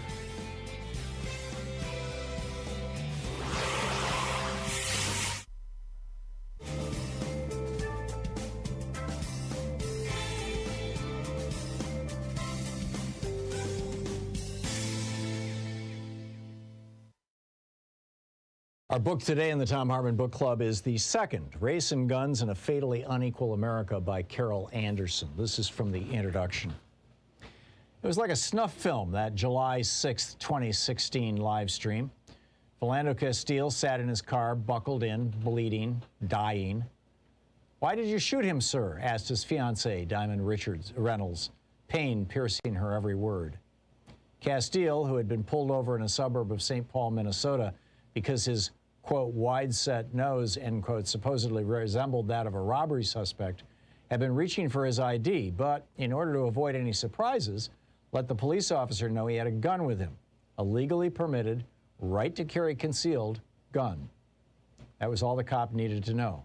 Officer Geronimo Yanez began shooting. Castile's death came just one day after Alton Sterling's down in Louisiana. He, too, was carrying a gun, which was not unusual in this right-to-carry state. Granted, Sterling had a felony conviction, so owning a firearm was, for him, illegal, but he had been robbed before and wanted protection. On July 5th, 2016, the Baton Rouge police received a 911 call that there was a man with a weapon threatening customers at a local convenience store. As officers rolled onto the scene, they saw Sterling sitting there, selling CDs and DVDs, just as the store owner allowed him to do and indeed welcomed. The threatening man was not Sterling. In fact, there was no threatening man. It had been a prank call, but that didn't matter. Within a few minutes, police had thrown the black man down, pinned him to the asphalt, and then started yelling that Sterling had a gun. He did. It was in his pocket where he could hardly reach it, what with the officers squatting on both his legs and one arm. Nevertheless, the police began firing round after round into his prone body, point blank. Blood poured out of his chest. But not for long. Alton Sterling was dead. The back-to-back deaths of these two black men police had shot for carrying guns should have jolted into action the Second Amendment's staunchest advocate, the National Rifle Association.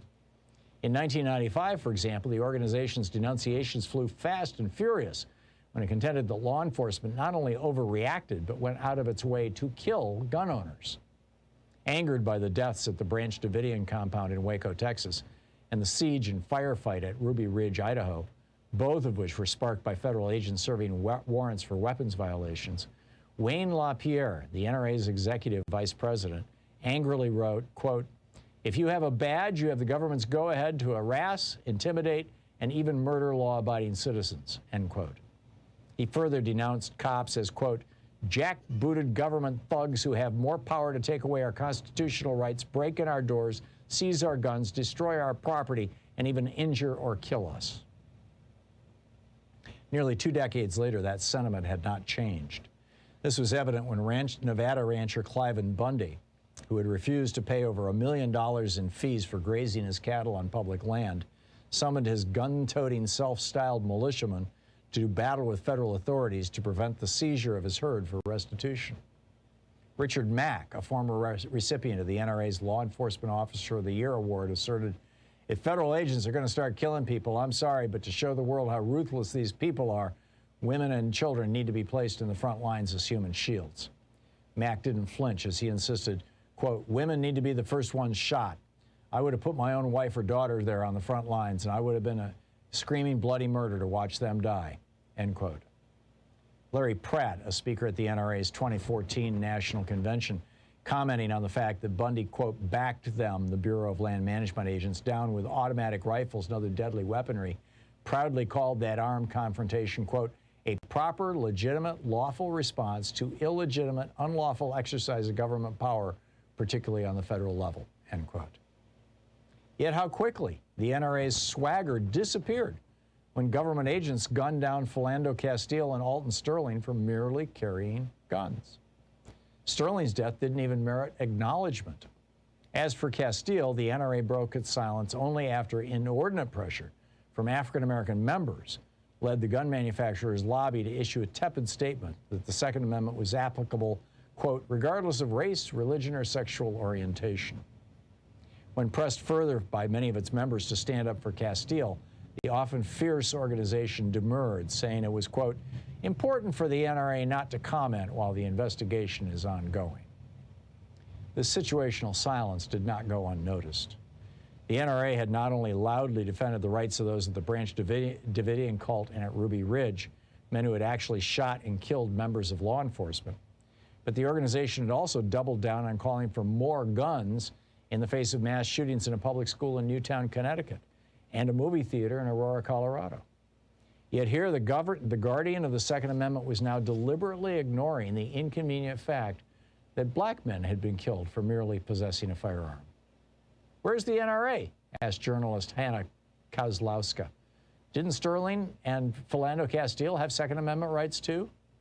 David Graham in The Atlantic coolly observed that, quote, two shootings give a strong sense that the Second Amendment does not apply to black Americans the same way it does to white Americans, end quote. Washington Post columnist Eugene Robinson wrote that he saw the old Jim Crow whites only sign plastered above the Second Amendment. The book, The Second, by Carol Anderson.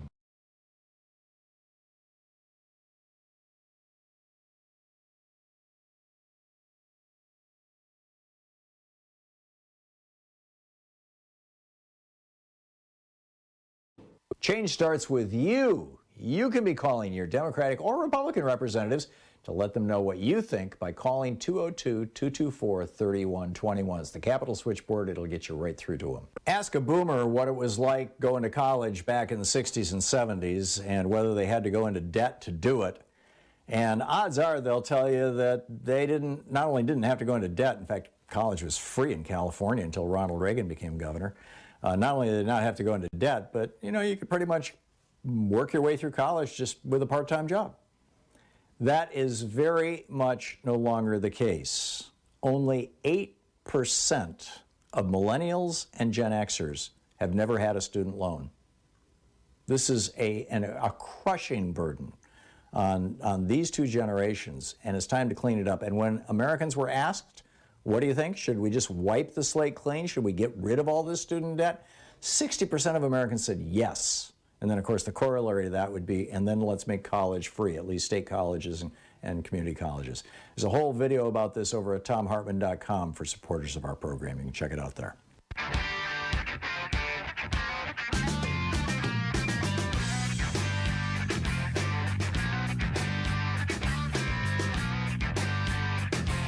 And welcome back. Let's pick up some of your phone calls here and get your thoughts on some of these various issues of the day. David in Woodland Hills. Hey, David, what's on your mind today?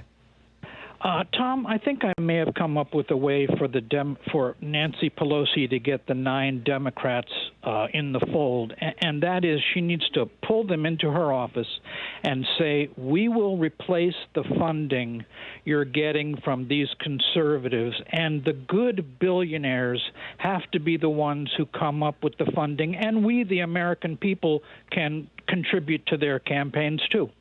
It's not just the funding, David. It's like this ecosystem, this support ecosystem.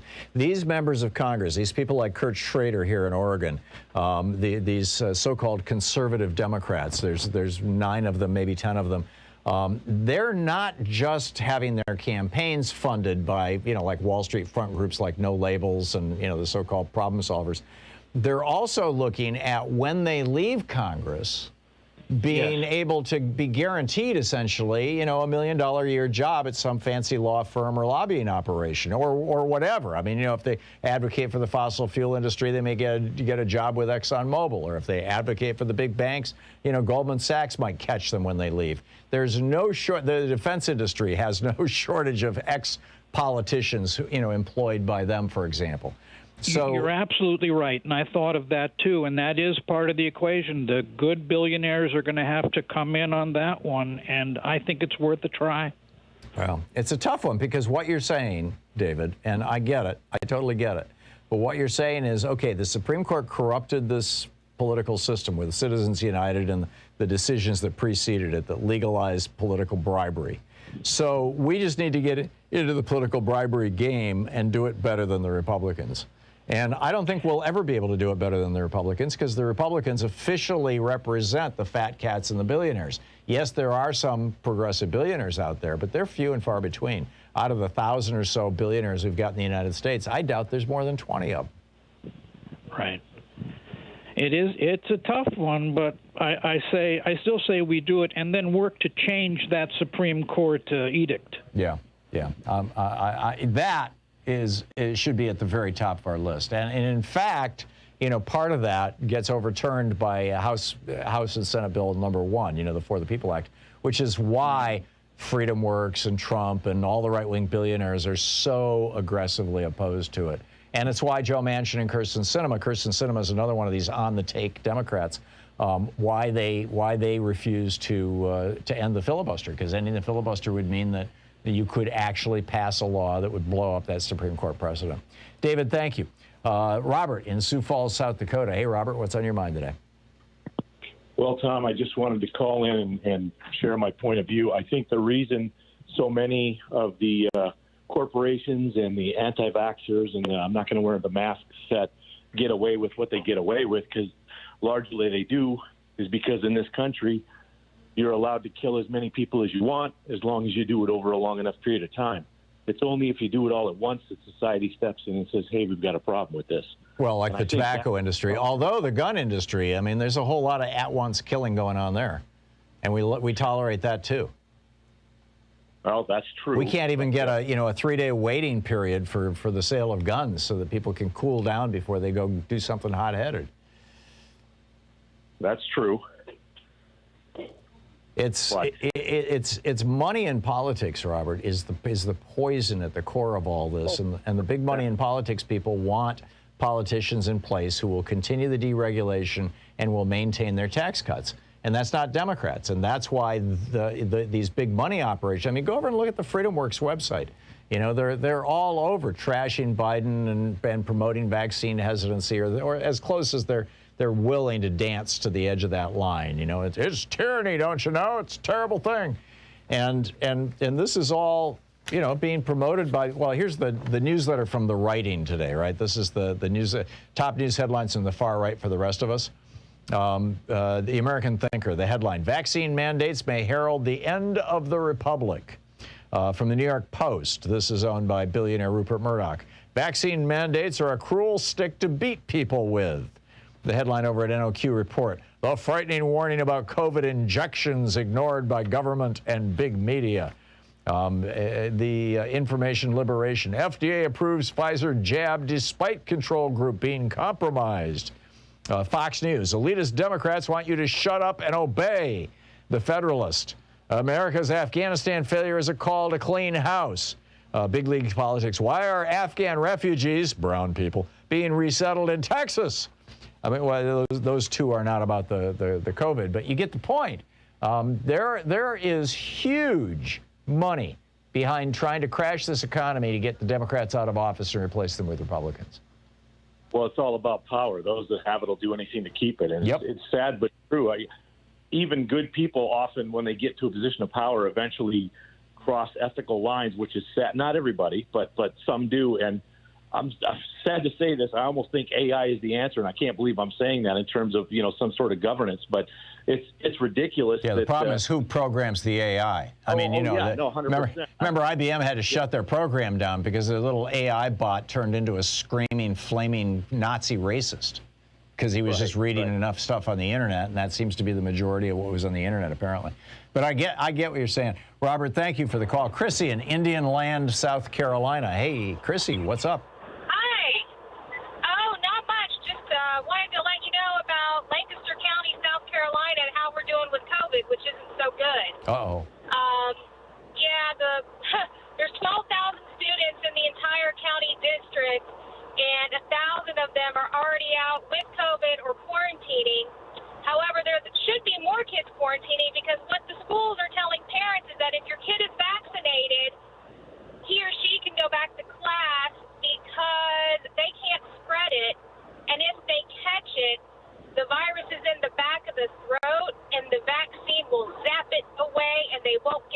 anybody else. Which also is not true. Well, exactly. And so good old Foghorn Leghorn, our governor, McMaster, Foghorn Leghorn. made sure well, hard to say. I mean, that's what he sounds like.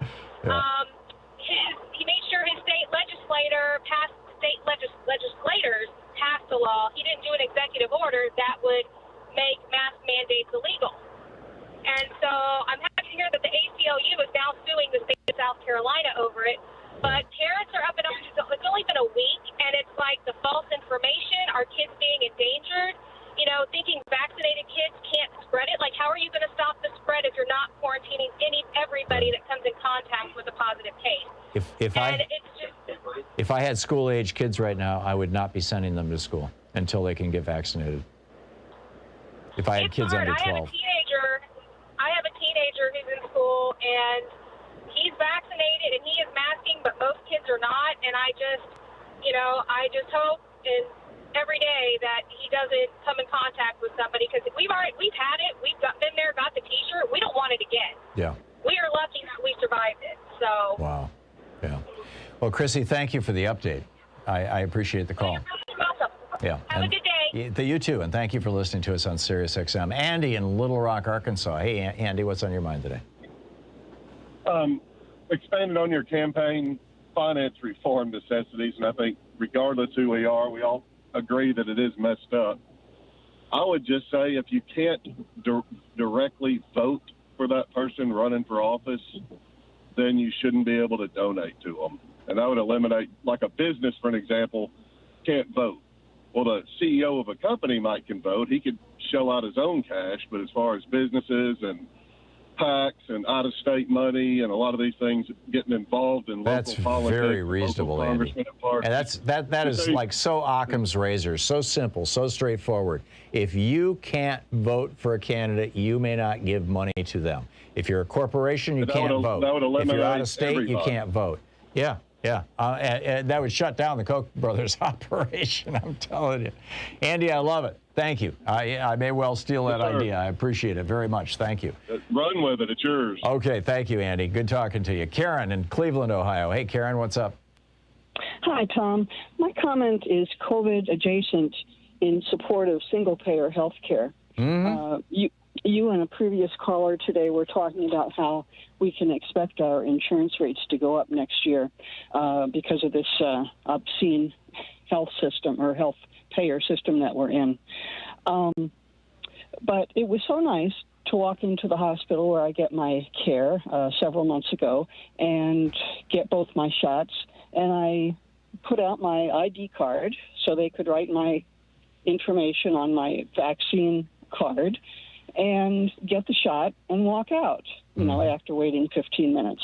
And, I suspect a lot of people who don't like, who are really scared of socialized medicine, but have had the same experience with getting their shots, don't realize that they were the beneficiaries of socialized medicine. You're right. The vaccines. You're right. This is entirely socialist. It's like, when I got my vaccine at the Portland Civic Center here in town, the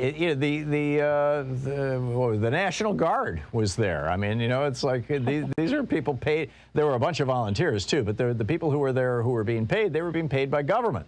And so this wasn't even single payer. This is a full-out socialist medicine that Joe Biden has used to vaccinate. He's vaccinated 200 million people. He's brought 60,000 people back from Afghanistan. He's vaccinated 200 million people. He stopped the Depression dead in its tracks. He cut child poverty in half in the United States. This guy's gotten some stuff done. Yes, indeed. And, if you would stop those people who are anti-socialized medicine and said, well, you can't really get this shot today unless you do whatever, why, they would have scratched their heads. Yeah. Yeah, it's a good one. That's a good one. Karen, thank you.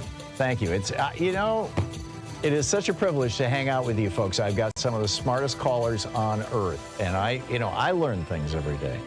Some great ideas here. We'll be right back. It's 46 minutes past the hour. You're listening to Thom Hartmann. Visit ThomHartmann.com for audio and video archives. Speaking the truth, the right-wing Nazis would really rather you're not hearing. We'll be right back.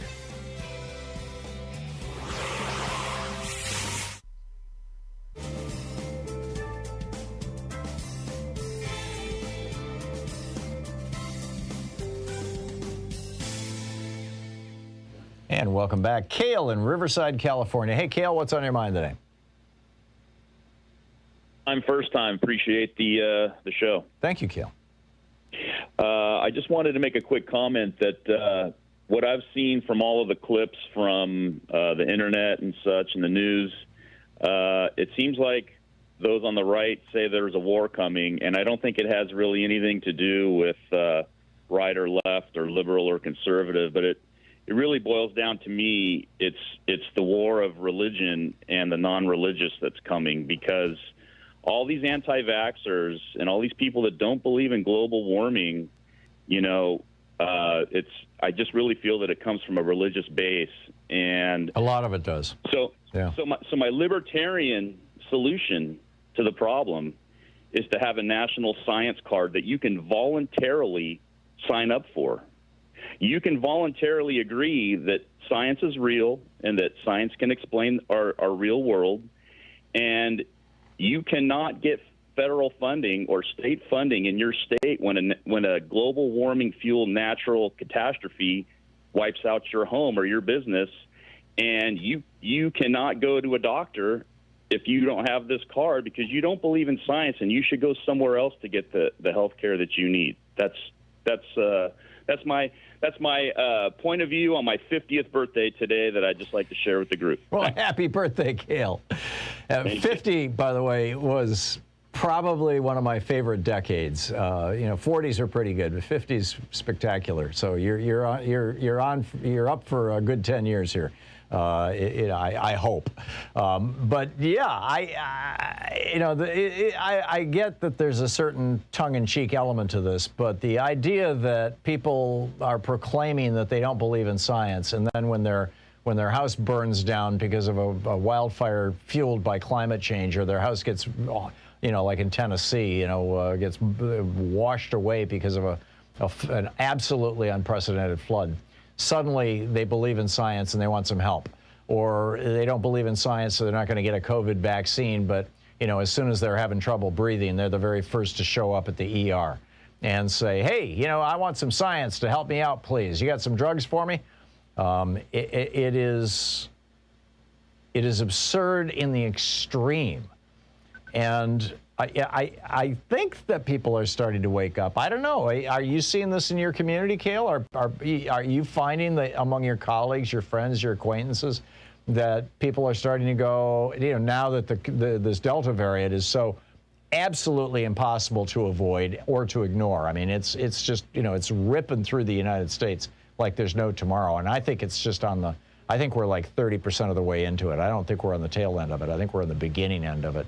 But are you finding that people are waking the hell up?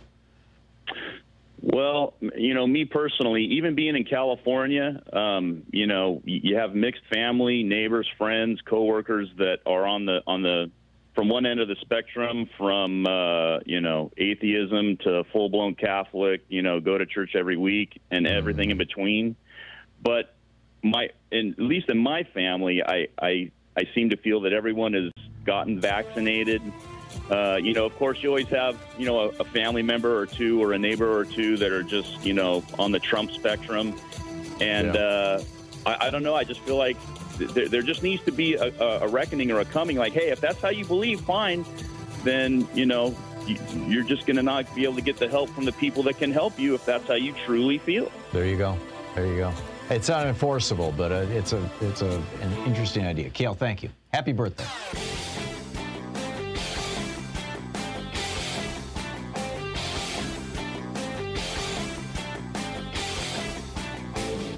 Hey, thanks so much for sharing our program and for reaching out to our stations and sponsors and letting them know that you're listening. It really means a lot to us.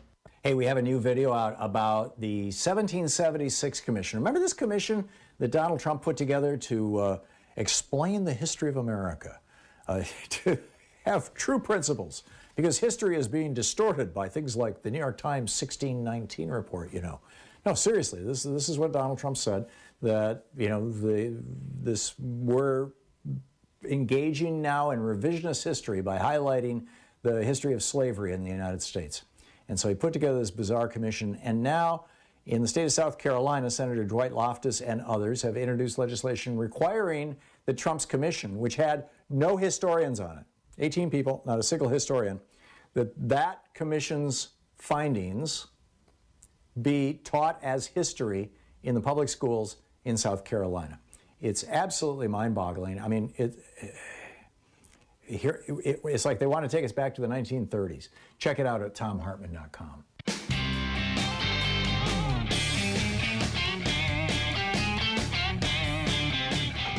And welcome back. 52 minutes past the hour. Thom Hartmann here with you and Alejandro in Miami. Hey, Alejandro, what's on your mind today?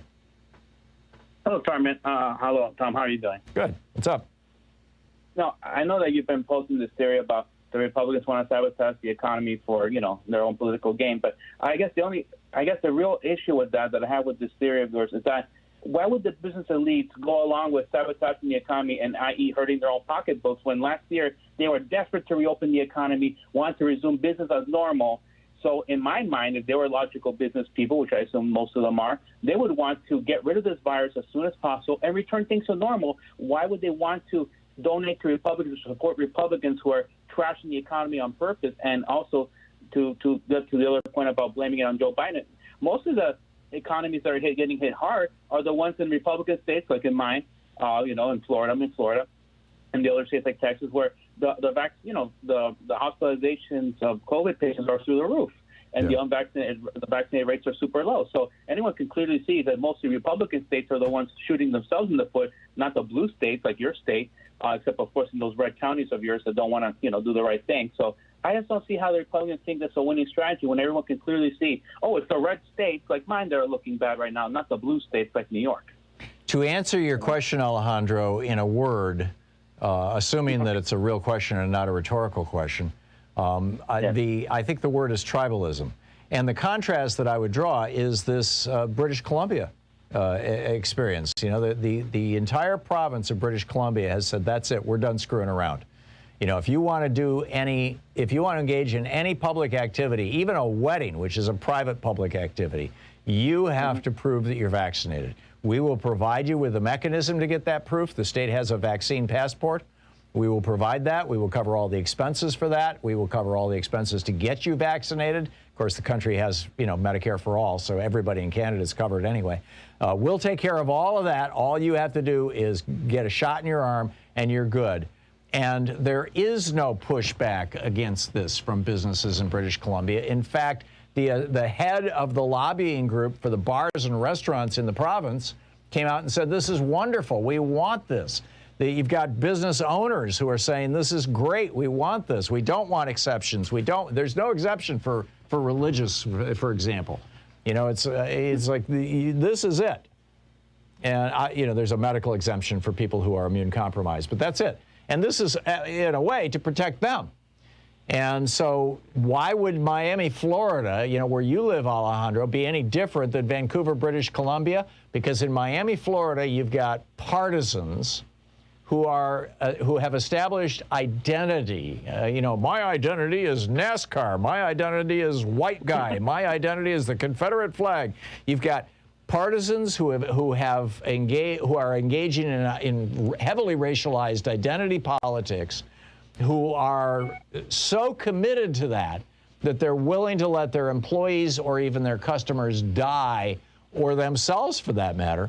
Although, again, if you're vaccinated, your risk of death is very low. And, you've got half the members of the United States House of Representatives, half the Republicans in the U.S. House refusing to say if they're vaccinated or not. I guarantee you 100% of them are vaccinated. 100%. They're just lying through their teeth because they want their tribe to stay intact. Donald Trump got booed at his own rally on Saturday when he said that you should get vaccinated. This is tribalism. No, it's pathetic. And I was just going to say that even if I'm sure you know about the cruise line case in my case, and even Norwegian cruise line, it's like, can we just make sure all our passengers are vaccinated so we can have a safe cruise ship and not have a hospital ship? And the government, they went into court to fight over this. And good news, Norwegian actually won on their case and I agree as an attorney, because what right does the governor have to tell business how to manage their own health care needs? I guess how to protect themselves. It's just ridiculous. I think the governor has overreached. Yeah, and the Supreme Court ruled on this in 1905. Federal and state governments have the power to enforce public health mandates, including a mandate for vaccination. The case in 1905 involved actually a vaccination. It was smallpox. Alejandro, thank you. Thank you for the call. We'll be right back. You're listening to Thom Hartmann.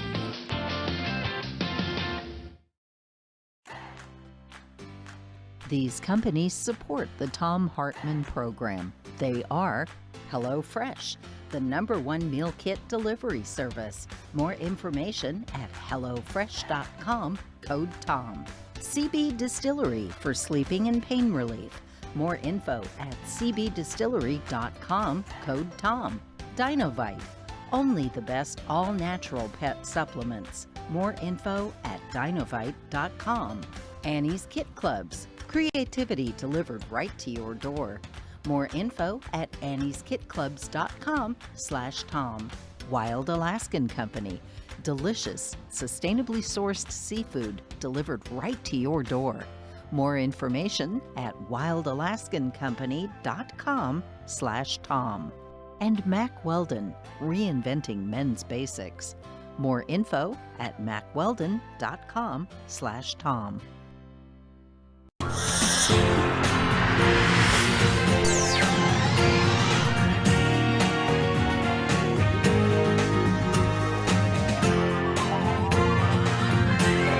We say fight back!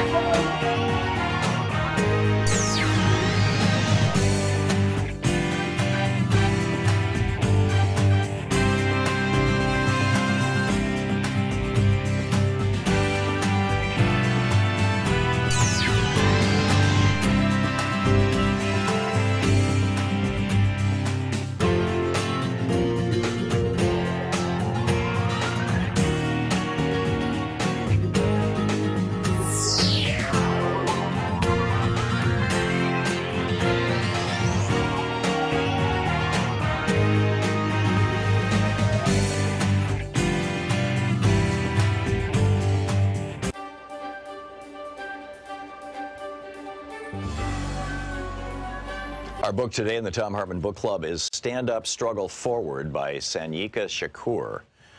This is a book that was written back in the late 90s, but it's still very, very timely. This is from the second chapter titled Class Antagonisms Inside the Fundamental Contradiction of National Oppression.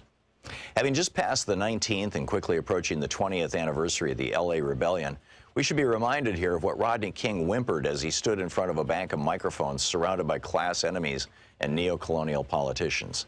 We should remember how he'd been dressed in that non-threatening cardigan sweater, white shirt, and black tie, how his hair had been tortured into submission by a jerry curl. We should reflect as well upon how timid and spooked he looked, and on how concerned and stern those who flanked him were as well. That was a Kodak moment. It was staged to foster an image of contrition and resignation, submission, a victim. Rodney King had been led to believe, through a bourgeois sense of reasoning, that the rebellion was really about him, that the reason new Africans and Mexicanos took to the streets of South Central was the result of his filmed beating. That, of course, is typical of mechanical bourgeois thinking. What it's not typical of, however, is someone from the hood. And this cuts both ways. No one in the hoods and barrios ever thought it was about Rodney King. We'd all seen the film over and over like everyone else, but that was par for the course. We'd always seen that, long before anybody caught it on tape. Actually, we'd experienced much more than that. Why, it's safe to say that the hoods had gone to war with each other in vicious waves of internal, intra-class combat for much less than that, though because of a general colonial mentality which prevents the challenging of bottom-up oppression, the same hood forces will not, in any systemic way, wage war on the pigs, or for freedom, land, and socialism. Rodney King alone, and of his own accord, would not have thought to hold a press conference to ask the asinine question in the form of a whimpering request, can't we just all get along? The fact of the matter is, we are getting along. New Africans and Mexicanos are getting along just fine. What we couldn't understand was why he was admonishing us for getting at the exploiters of our communities. The impression he gave, with his handler's hands up his back like a ventriloquist troll, was that a race riot was going on, as if we had all begun to kill each other or burn and rob each other's homes. His handlers compelled him to send up a false flag, a diversion. But you see, this was the very thing that exposed the class interests and reactionary politics of the Uncle Toms that have been designated to handle him, and by extension, us. Let's go back for a minute. Let's talk social development, aka history. There exists a fundamental contradiction in our lives that, like an elephant in the room, no one wants to acknowledge. As a consequence of the war waged upon various African nations by European powers, those of us captured and kidnapped were taken out of our own self-determining social developments and violently forced into Euro-American history. This is not simply a clever play on words. This is a reality. We lost the ability to control our own destiny. Read that again. From that time until now, the fundamental basic contradiction between the U.S. oppressor nation and our own oppressed and colonized nation has been the governing imperialist relationship, which is to say, us not being in control of the qualitative factors that determine our lives as a people, as a nation. Our tradition of struggle against this fundamental contradiction has taken many forms, some hidden or obscured, some open and hostile. But all of these have been open to resolve the fundamental contradiction and to regain our independence. While there have been some bona fide struggles to resolve the contradiction, there have also been reactionary neocolonial struggles waged by internal enemies loyal to the oppressor nation and culture that have tried time and time again to subvert and control our destiny for the benefit of the capitalists. They've come among us, always imposed from above, stirring up emotions and giving lip service to progress, equality, justice, and prosperity. These always within the colonial confines of the oppressor's arrangements, and none collectively ever materialize. Because without a resolution of the fundamental contradiction, that is the freeing of our productive forces from U.S. imperialism and the governing of our own affairs, we'll remain a minority within the American system as opposed to a majority in our own, and subjected to the established bourgeois social contract, i.e. colonialism, neo and post. We can parade all through the empire with black congressmen, black mayors, black governors, black police chiefs, black Supreme Court justices, hell, even a black president. And absolutely nothing will alter the genocidal relationship that governs our national oppression here, because the blacks are part of the colonial apparatus. They have made a strategic alliance with the capitalist imperialists to act as go-betweens in our oppression and exploitation. This is a conscious class stand. The black petty bourgeois is not innocently confused, like, say, Mrs. Jackson across the street is, about our national oppression, about the existence and subjugation of New Africa. They are well-read, have traveled in our experience. They've just chosen sides against us and in favor of our historical enemies. And the sooner we recognize and internalize this, the better off we'll be. Black ain't nothing but a color. As a designation of our national identity, it has played out. It is a superficial understanding at best and a foolish and dangerous analysis at worst. We have no collective control over the qualitative factors which determine our lives. We do not, in other words, control our destiny, not as a people or a state. The book is Stand Up, Struggle Forward by Sanyika Shakur.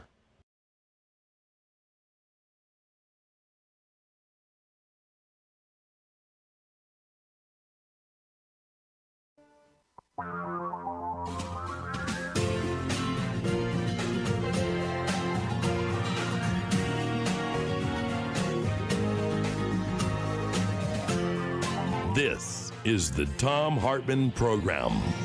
And welcome back to the third hour of our program. On the line with us is Dr. Amara Enyia, the Policy and Research Coordinator with the Movement for Black Lives. M4BL.org is the website, and Dr. Enya's Twitter handle is at AMARAENYIA. And Dr. Enyia, welcome to the program. Looking at this press release, it looks like you guys have put together just a jaw-dropping report on how, in particular, the Trump administration, but governments around the country, have been just going after people associated with the Black Lives Matter movement, particularly in the wake of the murder of George Floyd. Tell us about this. Yeah, first, thank you so much for having me on to talk about this report.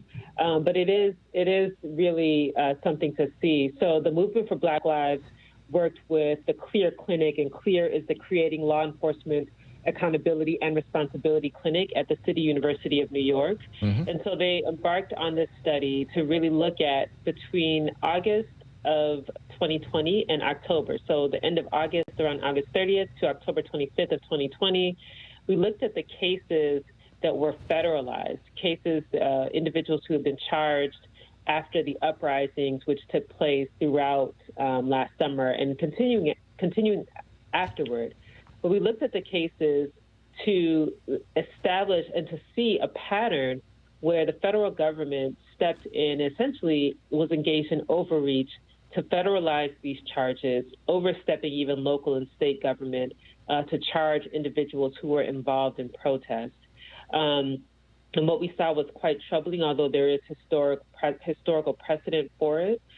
In many of these cases, of the 326 cases that we examined, we found that in a large percentage of those cases, around 72%, the mandatory minimums were involved. So this is where we start to talk about the connection between mass incarceration and the state intervening and federalizing charges in ways that ensure mandatory minimums for people, in ways that ensure that their federal charges, which come with a different set of consequences to it. And it was in particular those who were engaged in the uprisings last year after the murder of George Floyd. So it's a very troubling report in terms of what we found, but we also know that there's historical precedent for it. Well, and there's a precedent kind of on the other side. I mean, for a long time, going back to the Kennedy era, actually, Robert Kennedy, mostly, post-assassination of John Kennedy, but Bobby as Attorney General, where when people were, for example, lynched or murdered, or somewhat smaller crimes, but state governments refused to prosecute or failed to convict, the federal government would step in and say, well, yes, that person is dead now. You weren't convicted of murdering them in court, even though obviously you're guilty, so we're going to convict you of depriving them of their civil right of life. And for years now, the Rush Limbaughs of the world have been moaning and groaning about the federal government stepping in when state governments fail to act. This is kind of along those lines, but a radical departure. I mean, that is done to ensure justice. This is being done to, I would say, corrupt justice. Can you clarify the distinction between these two types of federal, basically, preemption of state and local law? Yeah, so in this case, it is done with the clear intent of instilling fear and pushing what would be essentially a chilling effect for those who are engaged in protests, particularly those who have been calling out systems of oppression, which is what happened last year. So in these instances, the federal government is actually getting involved to ensure that individuals are prosecuted with harsher sentences to ensure that those sentences stick. So, for example, in federal cases, individuals are required to serve 85% of their sentence versus at the state or local level. The federal government is essentially stepping in to make sure that there's a fear of actually engaging in protest, because if you are engaged in a protest and you get arrested, you will be the charges will be harsh, the consequences will be significant. And this has to be also considered alongside some of the legislation, anti-protest legislation that's been sweeping the country in the last year. We had dozens and dozens of bills that have been introduced by Republicans in state houses across the country. And one thing that really stands out is in one legislation, for example, in Florida, where they actually have reduced the sentencing for an individual who uses a vehicle to drive into protesters. Right. So they actually reduced the potential charges for that kind of infraction, while at the same time we're seeing that the federal government has federalized a lot of the charges against protesters who are involved in these uprisings for racial justice. And so this is the dynamic that's playing out. On the one hand, the state or the federal government is getting involved to suppress protests and to make sure that there are significant consequences for people exercising their First Amendment right. And also we have in state houses across the country, Republicans introducing legislation that reduces, for example, that suppresses the ability to protest, but does things like reducing charges for people who drive vehicles into crowds of protesters. Right. So this right. is the dynamic that we have. So we're going to make it harder and less legal to exercise your First Amendment right to free speech and to petition your government for redress of grievance by collective action. We're going to diminish that right, and we're going to reduce the penalties for people who try to kill you when you are protesting by driving a car into your outfit. To what extent, we're talking with Dr. Amara Enyia, the Policy and Research Coordinator at the Movement for Black Lives, m4bl.org. Dr. Enyia, to what extent was this anomalous? To what extent was this something that came out of the Stephen Miller bowels of the Trump administration? I live in Portland, Oregon. We certainly saw it here, and there have been a bunch of federal prosecutions here in Portland of people who were convicted or are being prosecuted for federal crimes that had Trump not sent federal forces in, those people would be facing much lesser charges, shall we say, or fewer penalties for state or local charges, and frankly, I think more appropriately, the state or local charges. To what extent are you able to identify where this came from out of the Trump administration and presumably the Barr Justice Department? And has the pressure to do this from the executive branch diminished with the advent of the Biden administration? Sure. So we certainly saw that the Trump administration became deeply involved through Attorney General at the time, Bill Barr. The first thing that happens is the language that is used to justify this move. So we saw that immediately after the uprisings began, all of a sudden, out of the White House, we were hearing about thugs, and these are out-of-state actors, and these are Antifa. So you start to see and start to hear this language that was coming out of the Trump administration, which is typically done to justify sending in federal forces so that they can actually begin to arrest and prosecute individuals that are exercising their First Amendment rights. And this isn't the first time. So, for example, we saw in 2017, you saw this new language, Black identity extremists, that the Joint Terrorism Task Force, which was formed primarily to focus on al-Qaeda and other organizations of that sort.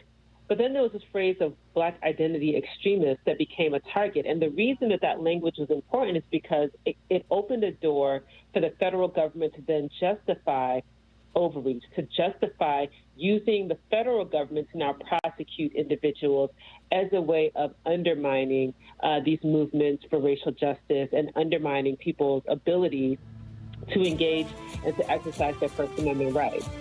Yeah, this is amazing stuff. You can read it all at m4bl.org. Is that the best website, Dr. Enyia? Yes, it is. Okay, great. Dr. Amara Enyia, the Policy and Research Coordinator with the Movement for Black Lives. Thank you so much for dropping by today. It's been great talking with you. Very informative. Thank you so much for having me. My pleasure. My absolute pleasure.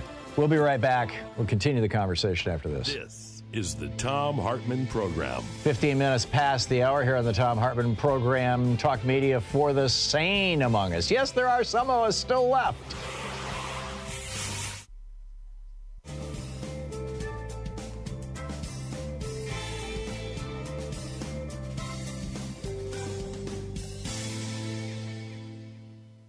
And welcome back. Chris in San Diego. Hey, Chris, thanks for watching us on Facebook Live. What's on your mind today? Chris? I know Chris had been on hold for quite a while, so I'm going to put Chris back on hold just on the assumption that, I don't want to just drop somebody. Alan in Seattle. Hey, Alan, what's on your mind today? Well, I'd like to follow in Dominion's footsteps. And you mean the voting machine company? Yeah, where the company sued the right-wing media and the various lawyers that were pontificating on that. The basis of my lawsuit would be that it would have to be the overarching lawsuit. What are those big ones called? Class action or class action? Yeah. Mm-hmm. Yeah, because I want to see the right-wing media simply because my industry has been decimated by the pandemic, and the right-wing media is prolonging that when we have a free, safe, effective vaccine, and their conspiracy theories are just keeping me out of work. The last time I'm a professional stagehand, I work in theater. The last time I set foot in a theater was March 15th of 2020. Right. The last time I set foot in a convention center was before that. I can't remember. Similar because my industry gathers large groups of people together, a lot of them indoors, i.e. in the theaters and the convention centers, and the prolonging of the pandemic through, as you pointed out, the desire to make the economy look bad for the Democrats. Well, if these guys, I have standing. They have deprived me of a livelihood, and they have deprived probably 1 million of my coworkers of their livelihoods through the prolonged. Are you a member of SAG-AFTRA, of this pandemic? What's that? Are you a member of SAG-AFTRA or any other union? I am. I'm an IATSE local member. So have you brought, I'm a member of SAG-AFTRA. But I'll tell you right up front, I have not brought this up. In fact, we just had, elections here. I have not brought this up with any kind of management in the union, but it seems like the kind of thing that a union could do on behalf of its members. Have you had any conversations with anybody about that? Not yet. I thought I would put that out on your show first and see if there aren't several locals that would start thinking about this. And obviously the statistics are gonna claim that we're only like at 15% of what we used to do in 2019. Right. Yeah, I don't know if this would be the kind of thing. I mean, unions typically try to represent people regardless of their political views. There's a lot of right-wingers who are union members, although I would guess in theater and probably in SAG-AFTRA that percentage is lower than normal. But right. Well, yeah. Who knows? But it's a quick way to say, okay, here's all the people who work in theater, or in this part of theater, who got screwed as a result of all these lies and misinformation that are causing, about 100 million Americans to refuse to get vaccinated, which is just mind-boggling. I mean, yesterday in Oregon, I think we had like a little over 3,000 people got vaccinated. There's still like 1 million people in this state that are refusing to get vaccinated. It's nuts. Alan, I'm with you. And let me know if you reach out to any of these folks and you get any kind of response. We'll be right back. It's 20 minutes past the hour.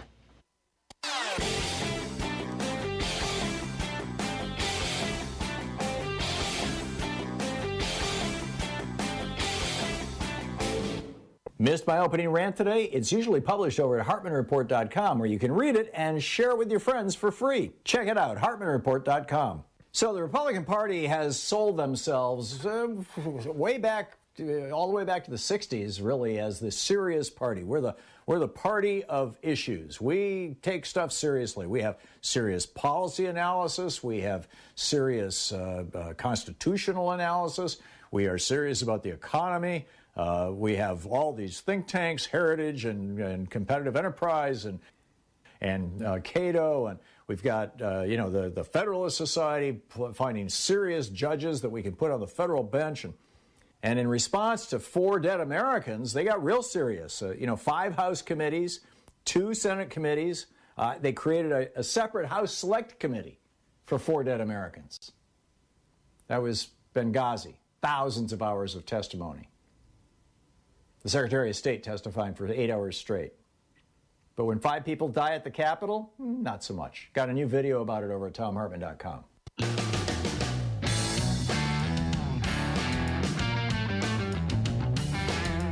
And welcome back. 21 minutes past the hour. Quick crazy alert here for you. This is mind-boggling.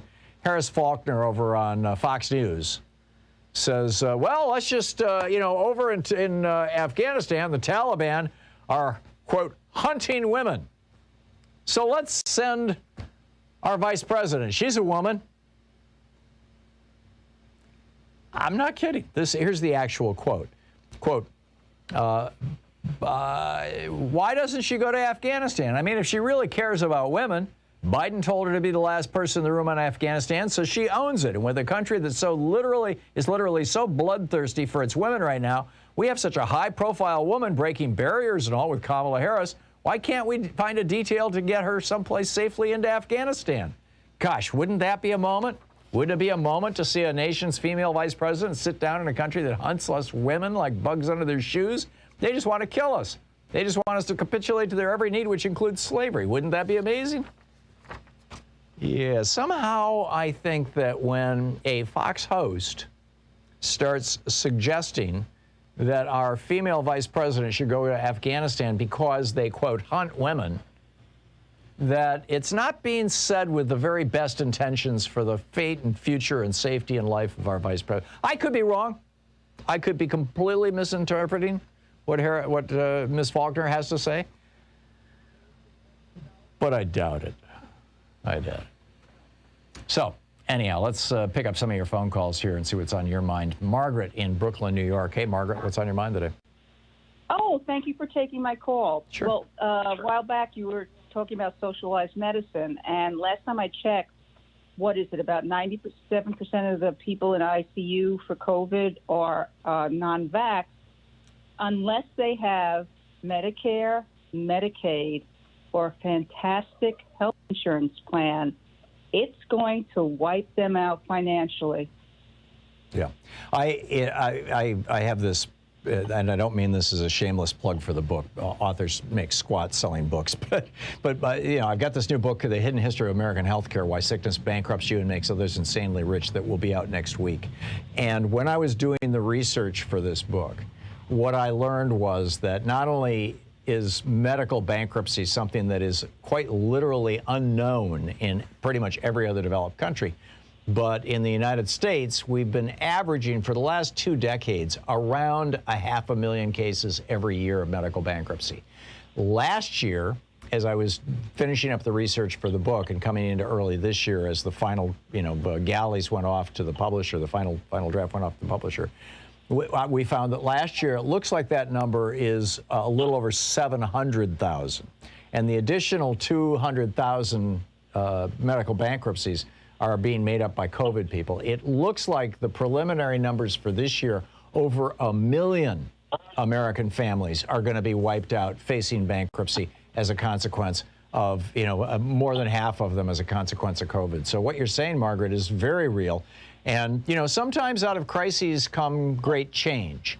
The Dust Bowl, for example, provoked President Franklin Delano Roosevelt to start the Civilian Conservation Corps and plant over 1 million trees in less than a year and a half. And that stopped the Dust Bowl dead in its tracks.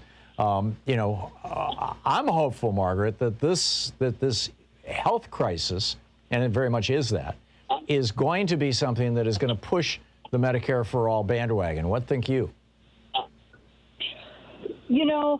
Listening to this show today, I have a feeling we're living in a bizarre world. I mean, what you just said about that politician, what he said about Kamala Harris. Yeah, it was a she, but yeah.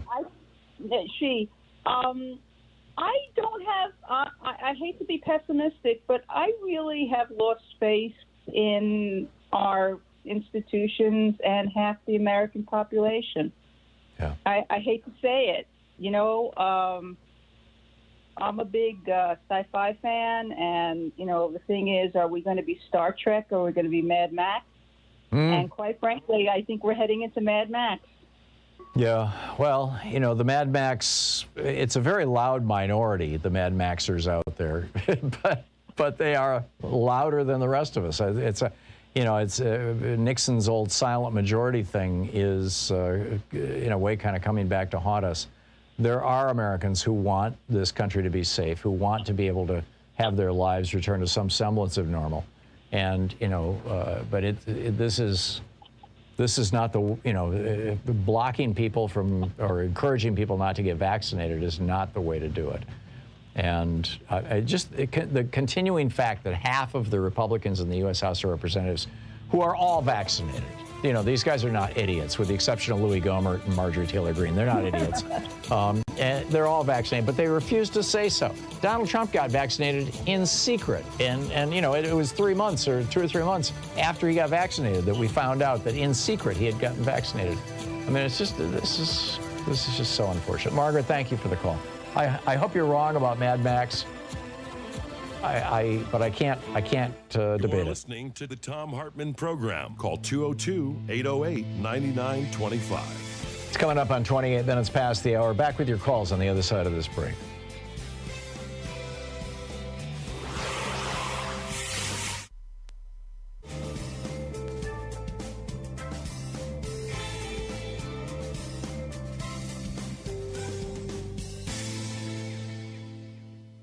Our book today in the Thom Hartmann Book Club is The Hidden History of American Healthcare: Why Sickness Bankrupts You and Makes Others Insanely Rich by me. I wrote this book. This is from the introduction, the title, How a Single-Payer Healthcare Systems Help Stop COVID-19. Healthcare systems can be national security systems. Just ask anyone from Taiwan. From January 20th, 2020, the United States, or on January 20, 2020, the United States recorded its first known case of COVID-19 infection. The following day, Taiwan got their first one, too. By the end of April, over 1 million Americans were infected with the virus. But Taiwan had recorded only 388 infections, and their last case of local transmission was on April 12th. A few had arrived on aircraft from other countries. All were contained by quarantine. As of this writing, in September 2020, there hadn't been a single new case or a single death in Taiwan since April. The economy never shut down, and as of this writing, was projected to have grown nearly 2% in 2020. Business, restaurants, theaters, and sports events were all open. Life was back to normal, albeit a mask-wearing normal. And it was made possible by their national single-payer healthcare system and their citizens' willingness to do their bit for the collective good. Back in the 1980s, Taiwan was on the edge of moving toward a democracy after a military coup in the 1960s. And about 40% of Taiwanese families did not have health insurance. If somebody in a family got sick, the cost of care often wiped out that family, and demands for reform were loud across the nation. Enyia Reinhardt was a German-born healthcare economist married to a Taiwanese woman, and he attended a conference on healthcare in Taipei in 1989. His presentation impressed representatives of the government in attendance, and while he was still in town for the conference, they asked him for his best suggestion for a national healthcare system. He and his wife went back to their hotel and discussed the issue in depth, finally deciding that a single-payer national system would be the most cost-effective, efficient, and comprehensive program possible. He shared his thoughts with the government representatives, and the next day he left Taiwan to go back to Princeton, where he was an economic professor.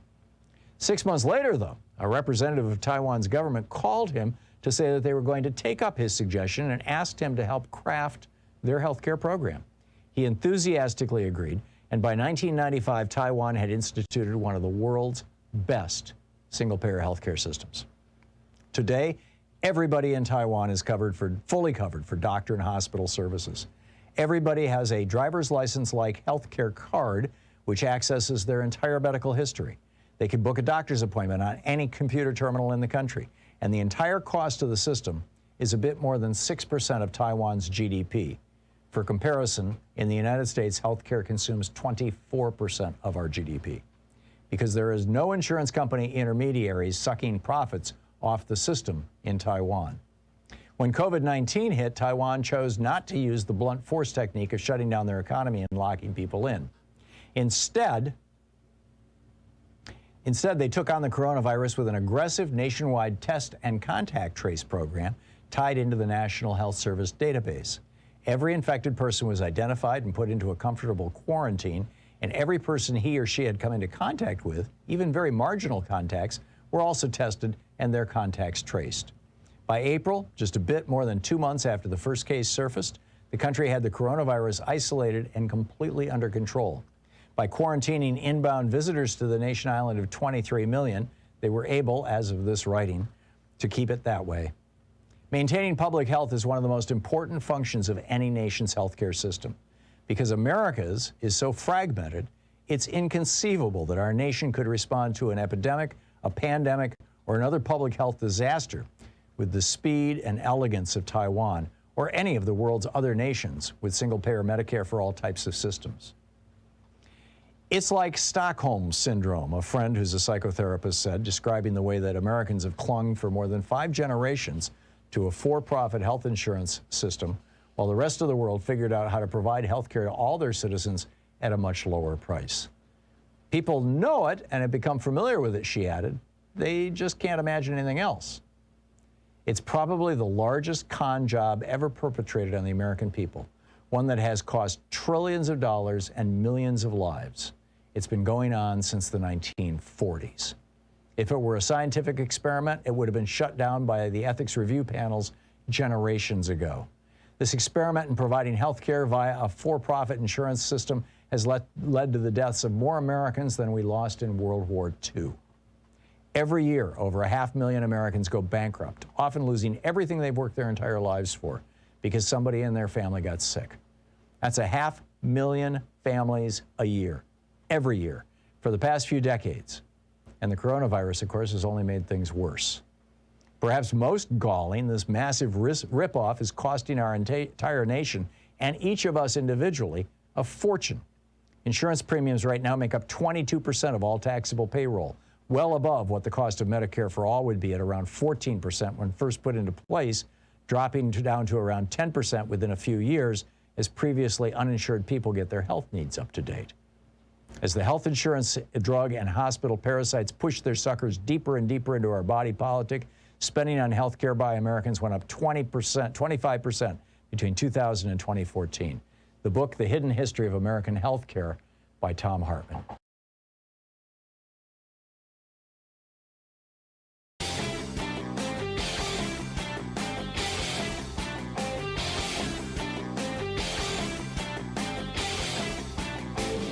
Our 1-hour free podcast recaps our show, and it's available wherever fine podcasts are found. And we have the full 3-hour podcast available over at thomhartmann.com if you want to really support our program.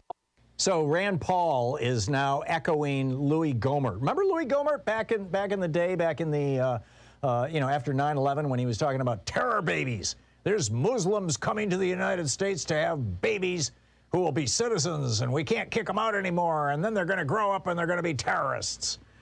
Yeah, and we all kind of laughed at Louis Gohmert. So now Rand Paul is talking about how the Biden administration is taking kids from down at the border who may have it, COVID, and they're plucking them up and putting them all over the United States as if they're wishing to seed the country with a new variant. Right. But that's not half of it. Then he goes on to say that, for him, quote, the bottom line for those who are saying I won't go to a restaurant unless everybody's vaccinated, he says, mind your own business. Well, Rand, it is our business. Public health is all of our businesses. I've got a whole new rant about Rand Paul's bizarre take on the public good over at thomhartmann.com. It's a video. You can check it out there.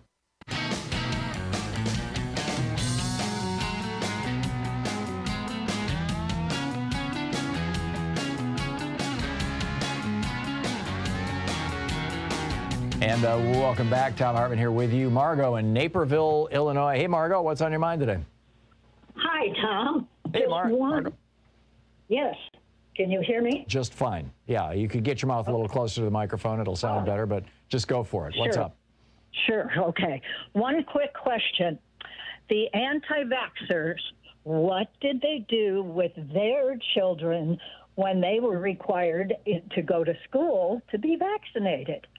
Well, there's two different kinds of anti-vaxxers. There's the kind of old school, very small, less than 1% minority of Americans who just, basically either don't believe in science, have some religious objection to vaccination, or are just, whatever, and they're the ones who have lied about their kids being vaccinated to get them into school, or they're claiming religious exemptions and things like that.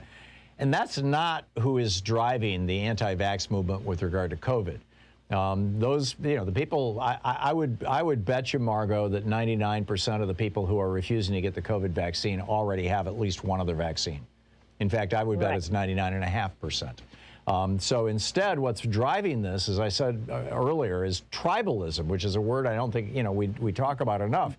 This shared sense of identity, we're all part of this group. And in this case, that tribal group is white supremacists and people who identify with the Republican Party, two groups that typically, in a Venn diagram, they're almost circles on top of each other.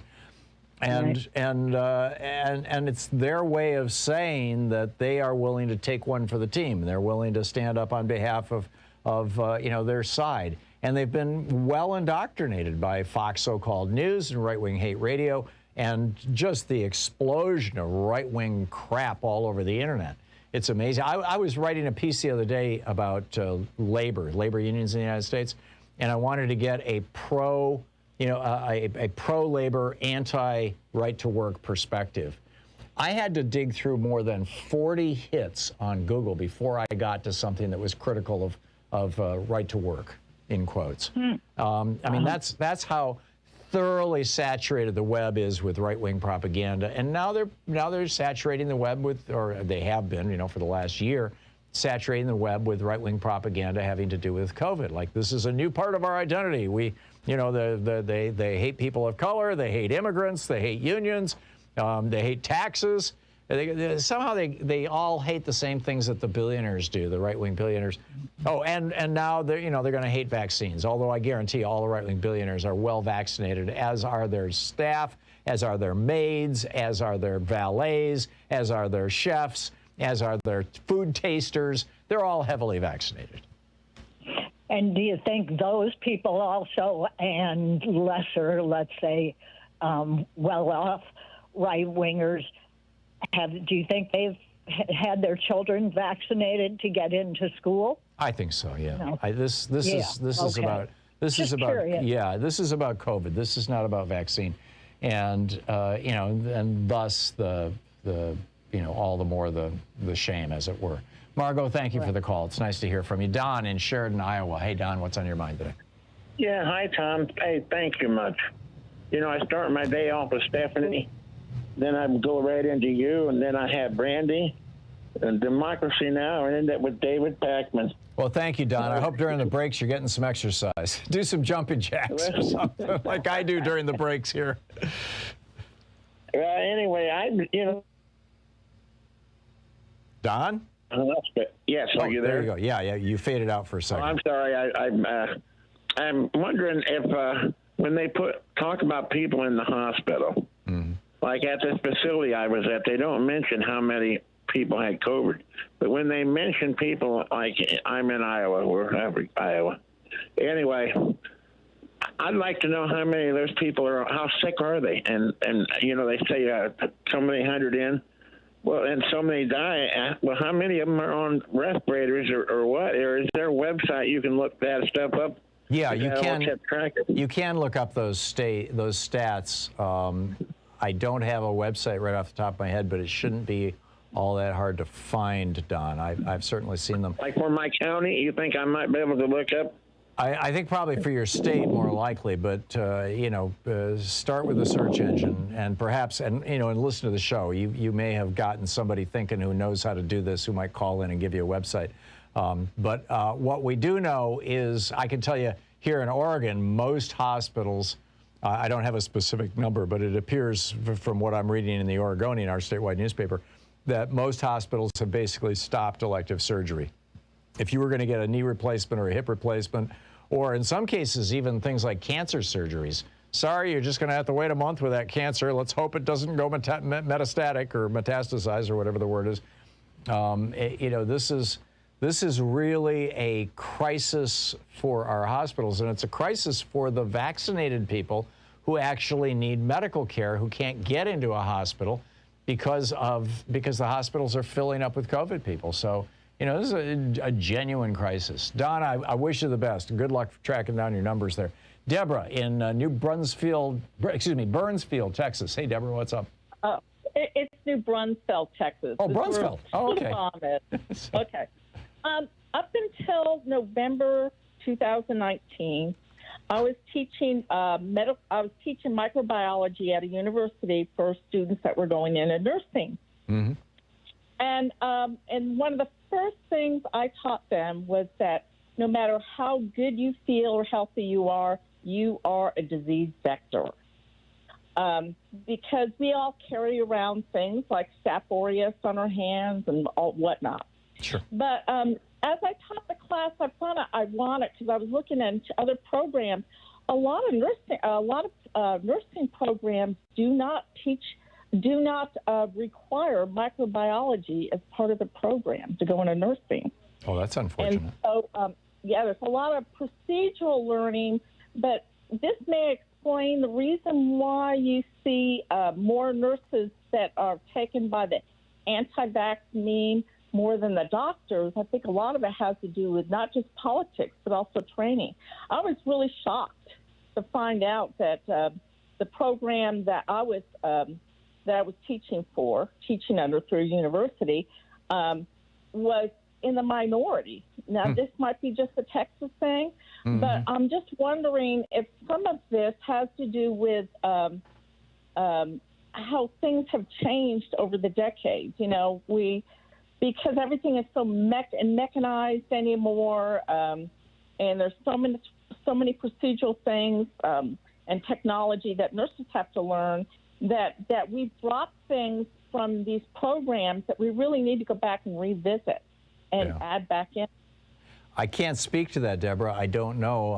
One of my kids was an RN and is now a nurse practitioner, and I know that she went through a lot of training that had to do with, infectious diseases, and I'm assuming microbiology. She's really, smart as a whip on that kind of stuff. My guess is that the nurses, these anti-vax nurses that we're seeing, are going anti-vax, and they're very few and far between, by the way. But that they're going in, and in fact, you've got a lot of hospital systems now that are saying, okay, get vaxxed or get out, and you're not seeing large numbers of nurses saying, okay, we're going to get out. I think that they're just people who have joined the cult. And the cult is more important to them than the science that they know. Although, your story is a cautionary tale for all of us, but yeah. We'll see. We'll see. Deborah, thank you. Thank you. And thank you for teaching nurses. God bless you. That's good stuff. David in Hartford, Connecticut. Hey, David, what's on your mind today? Hey, Tom. Thank you for taking my call. I was encouraged by the news that you shared out of the Vancouver area. Vancouver, British Columbia. Yes. Correct. And the progressive attitude, the common sense application as it pertains to I guess what you termed the freedom passport, which I like, and then the pockets in our country, and I guess your area is an example of that, Washington and Oregon. So the more that happens, it's encouraging, and it got me thinking why we're in this problem in the first place is this sort of toxic stew of the Trump cult of one of the primary ingredients is this absolute entitlement, this idea of absolute entitlement, and not having any acting like, there's no accountability. I'm not responsible to adhere to any rules. This blends into the conversation we had about social trust. So just kind of, for me, in my mind, it connects to, these lines, these sort of guardrails of society that have been just blown away by this attitude. I don't ever remember living in a time where, that's what's happening. And so I don't know if this is the best analogy, but I'm thinking, where are these guardrails that act basically as spanking, a good spanking? How do these people get spanked into just acting with more common sense? I think it's coming, David, and I think it's coming in a vaccine passport kind of way. And the spanking is, no, you can't come into this restaurant. Sorry, see you later. Right, and that's like the part where the private sector will respond in kind on the heels of. And you're going to have a million bankruptcies of the FDA as a result of people getting sick. And all the focus right now, by the way, and this I suspect is going to change with time as well. All of the focus is on people dying from COVID. Well, the fact of the matter is about a third, and these are the old COVID numbers. I don't have it for the Delta strain, but the Alpha strain and the original COVID, about a third, anywhere between 20 and 35% of people, depending on whose studies you're looking at and which numbers you're looking at, of people who don't die and don't even end up hospitalized end up with long-lasting symptoms that range from moderate things like nerve pain or difficulty sleeping or mental confusion to really severe things that resemble the consequence of a stroke, partial paralysis or the inability to remember, serious dementia.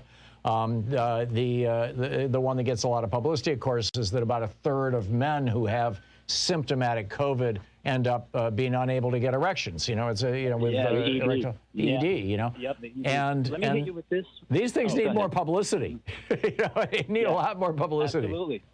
Absolutely. Let me hit you with this real quick because that's a very important angle. But here's another one. The blends into the financial pain of things. I've been wondering. I haven't heard much lately about the lawsuits against Fox News. A caller brought it up earlier, but I don't hear any results of that. An example of this behavior, just one example, was when certain people were insistent on bringing guns to Congress. They got hit with fines. Yeah. I guess it works. We see now fines being levied against people acting up on airplanes. So hopefully that works. So let me leave you with this question on accountability. As far as our politicians, I've been just thinking there should be like a mental fitness test to even be able to run for office or to stay in office. I mean, well, that's what we have elections for, David. I understand your sentiment, and after Trump, people are calling for some sort of psychological profiling before election. Yeah. That's why we have the failure. If there is a failure here, the failure is on the part of the media to not, clearly explain who these people are. David, I got to run, but thank you. You're listening to Thom Hartmann. Visit thomhartmann.com for audio and video archives. It's the place where smart people get their news. The Thom Hartmann Program. Back with your calls right after this.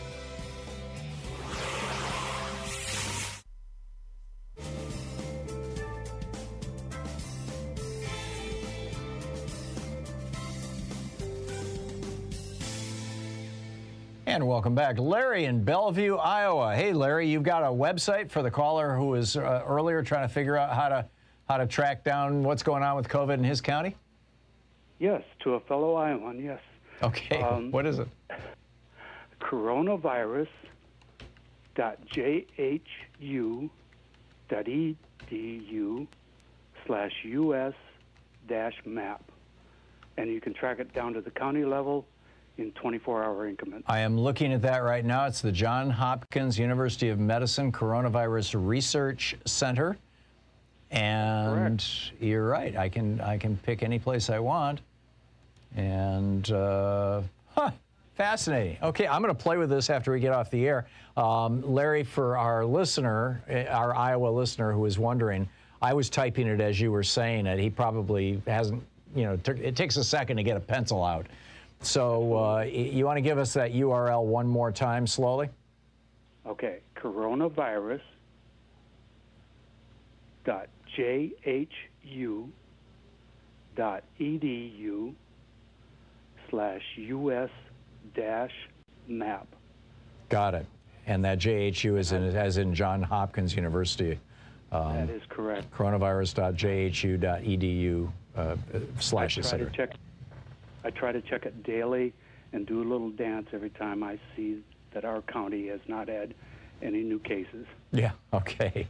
Very good. I got to check this out when I get off the air. Larry, thank you for the time and for the call. Wayne in Eugene, Oregon. Hey, Wayne, what's on your mind?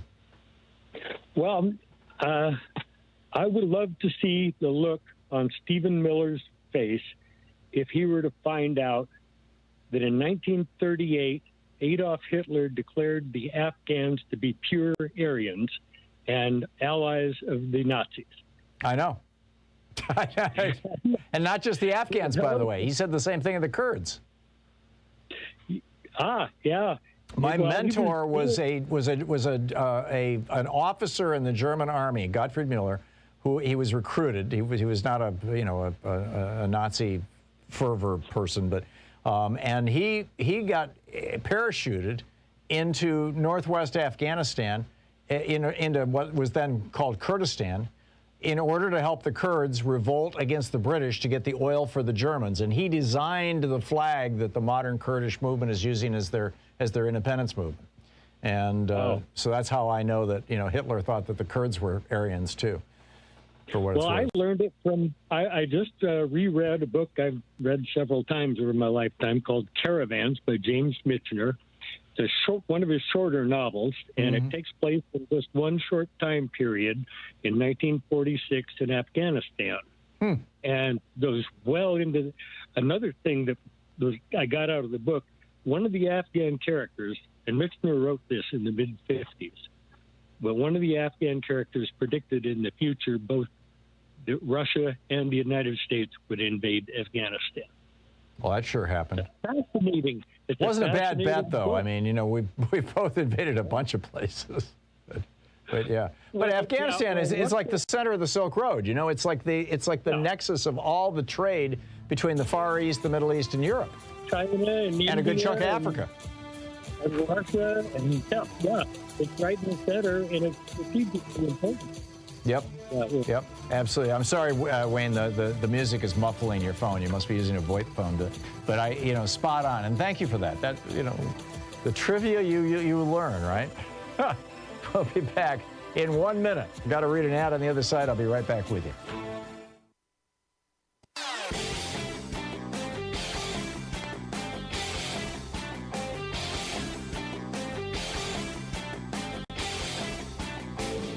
Share the Thom Hartmann Program with your friends. We're available on SiriusXM, Free Speech TV, Pacifica, commercial stations nationwide, YouTube, Twitter, Facebook, on the Thom Hartmann app, and you can even tell your smart speaker to listen to the Thom Hartmann Program.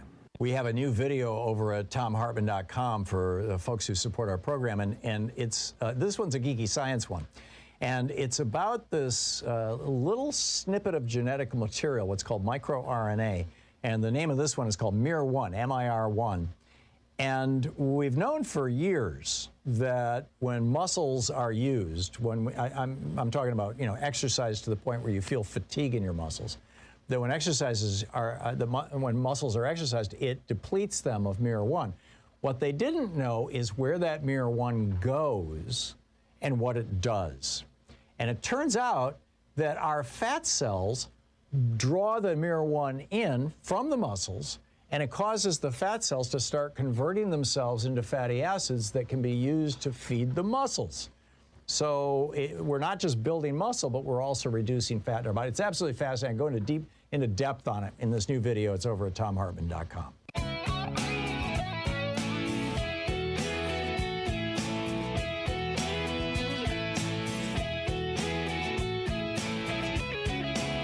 And welcome back. Thom Hartmann here with you. Jim in Long Beach, California. Hey, Jim, what's up? Tom, good morning. A small town in West Texas, they just shut down the entire town. It's in an oil field because of COVID. 40% of the population tested positive. Wow. The school district, the school district was, it's on about a good 3 hours west of Austin. Right there on the 10 by Odessa, Texas. I think that as school starts, particularly, I mean, school has started in some parts of the country, but it's going to begin in a really big way in about 2 weeks all across the nation. And I think we're going to see an absolute explosion. And if I was the parent of an unvaccinated child right now, I would not be putting them in daycare. I would not be putting them in public schools. I would be doing whatever I can to wait. It's just going to be a couple months. This vaccine is going to be approved for children. The debate is not whether it works for them. We know that it works for them. The debate is not whether it's dangerous or has side effects for them. We know that by and large it doesn't. The debate is what should the dose be? And they're doing all these different tests on different doses of this vaccine to get just, hit the sweet spot for different age groups of kids. And that's a lot more complex process than just giving it to 40,000 adults, which is where they started with this, about a year ago. And so it's, but I'm my personal, this is just me personally. I would not let my kid, I would not expose my kids to this if that's what it came to. It's unwise. Yeah. The school district was allowing optional masks. Yeah, of course. Well, there you go. And they have already been shut down the week prior. We're going to see an absolute explosion. Jim, thank you for the call. Brenda in Atlanta. Brenda, we have 30 seconds. You got a quick one for me? Okay, all I was going to say is real quick, and thank you for taking my call, is this to me is trickle-down Ayn Rand. Don't believe in the government. Don't do anything they say. You're your own person, your own man, and you can get away with what you want. You are absolutely right, Brenda. And let's remember, it was the Ayn Rand billionaire class that ever since Reagan has been promoting the idea the government can't do anything right. And what they really mean is keep my taxes low. Brenda, thank you. That was so succinct. That was perfect. And thank you for listening to us on SiriusXM there. We'll be back tomorrow, same bat time, same bat channel. In the meantime, don't forget, democracy is not a spectator sport. It actually only works when people like you and me get involved. And there are so many ways to get involved. So pick one. Tag you're it. Have a great afternoon. Be good to yourself and the people around you. We'll see you tomorrow.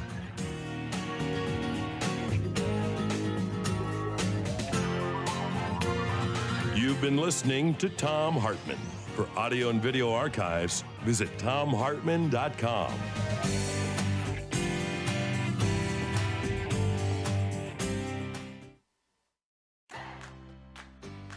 These companies support the Thom Hartmann Program. They are HelloFresh, the #1 meal kit delivery service. More information at hellofresh.com, code TOM. CB Distillery for sleeping and pain relief. More info at cbdistillery.com, code TOM. Dinovite, only the best all-natural pet supplements. More info at dinovite.com. Annie's Kit Clubs, creativity delivered right to your door. More info at annieskitclubs.com/Tom. Wild Alaskan Company, delicious, sustainably sourced seafood delivered right to your door. More information at wildalaskancompany.com/Tom. And Mack Weldon, reinventing men's basics. More info at mackweldon.com/Tom.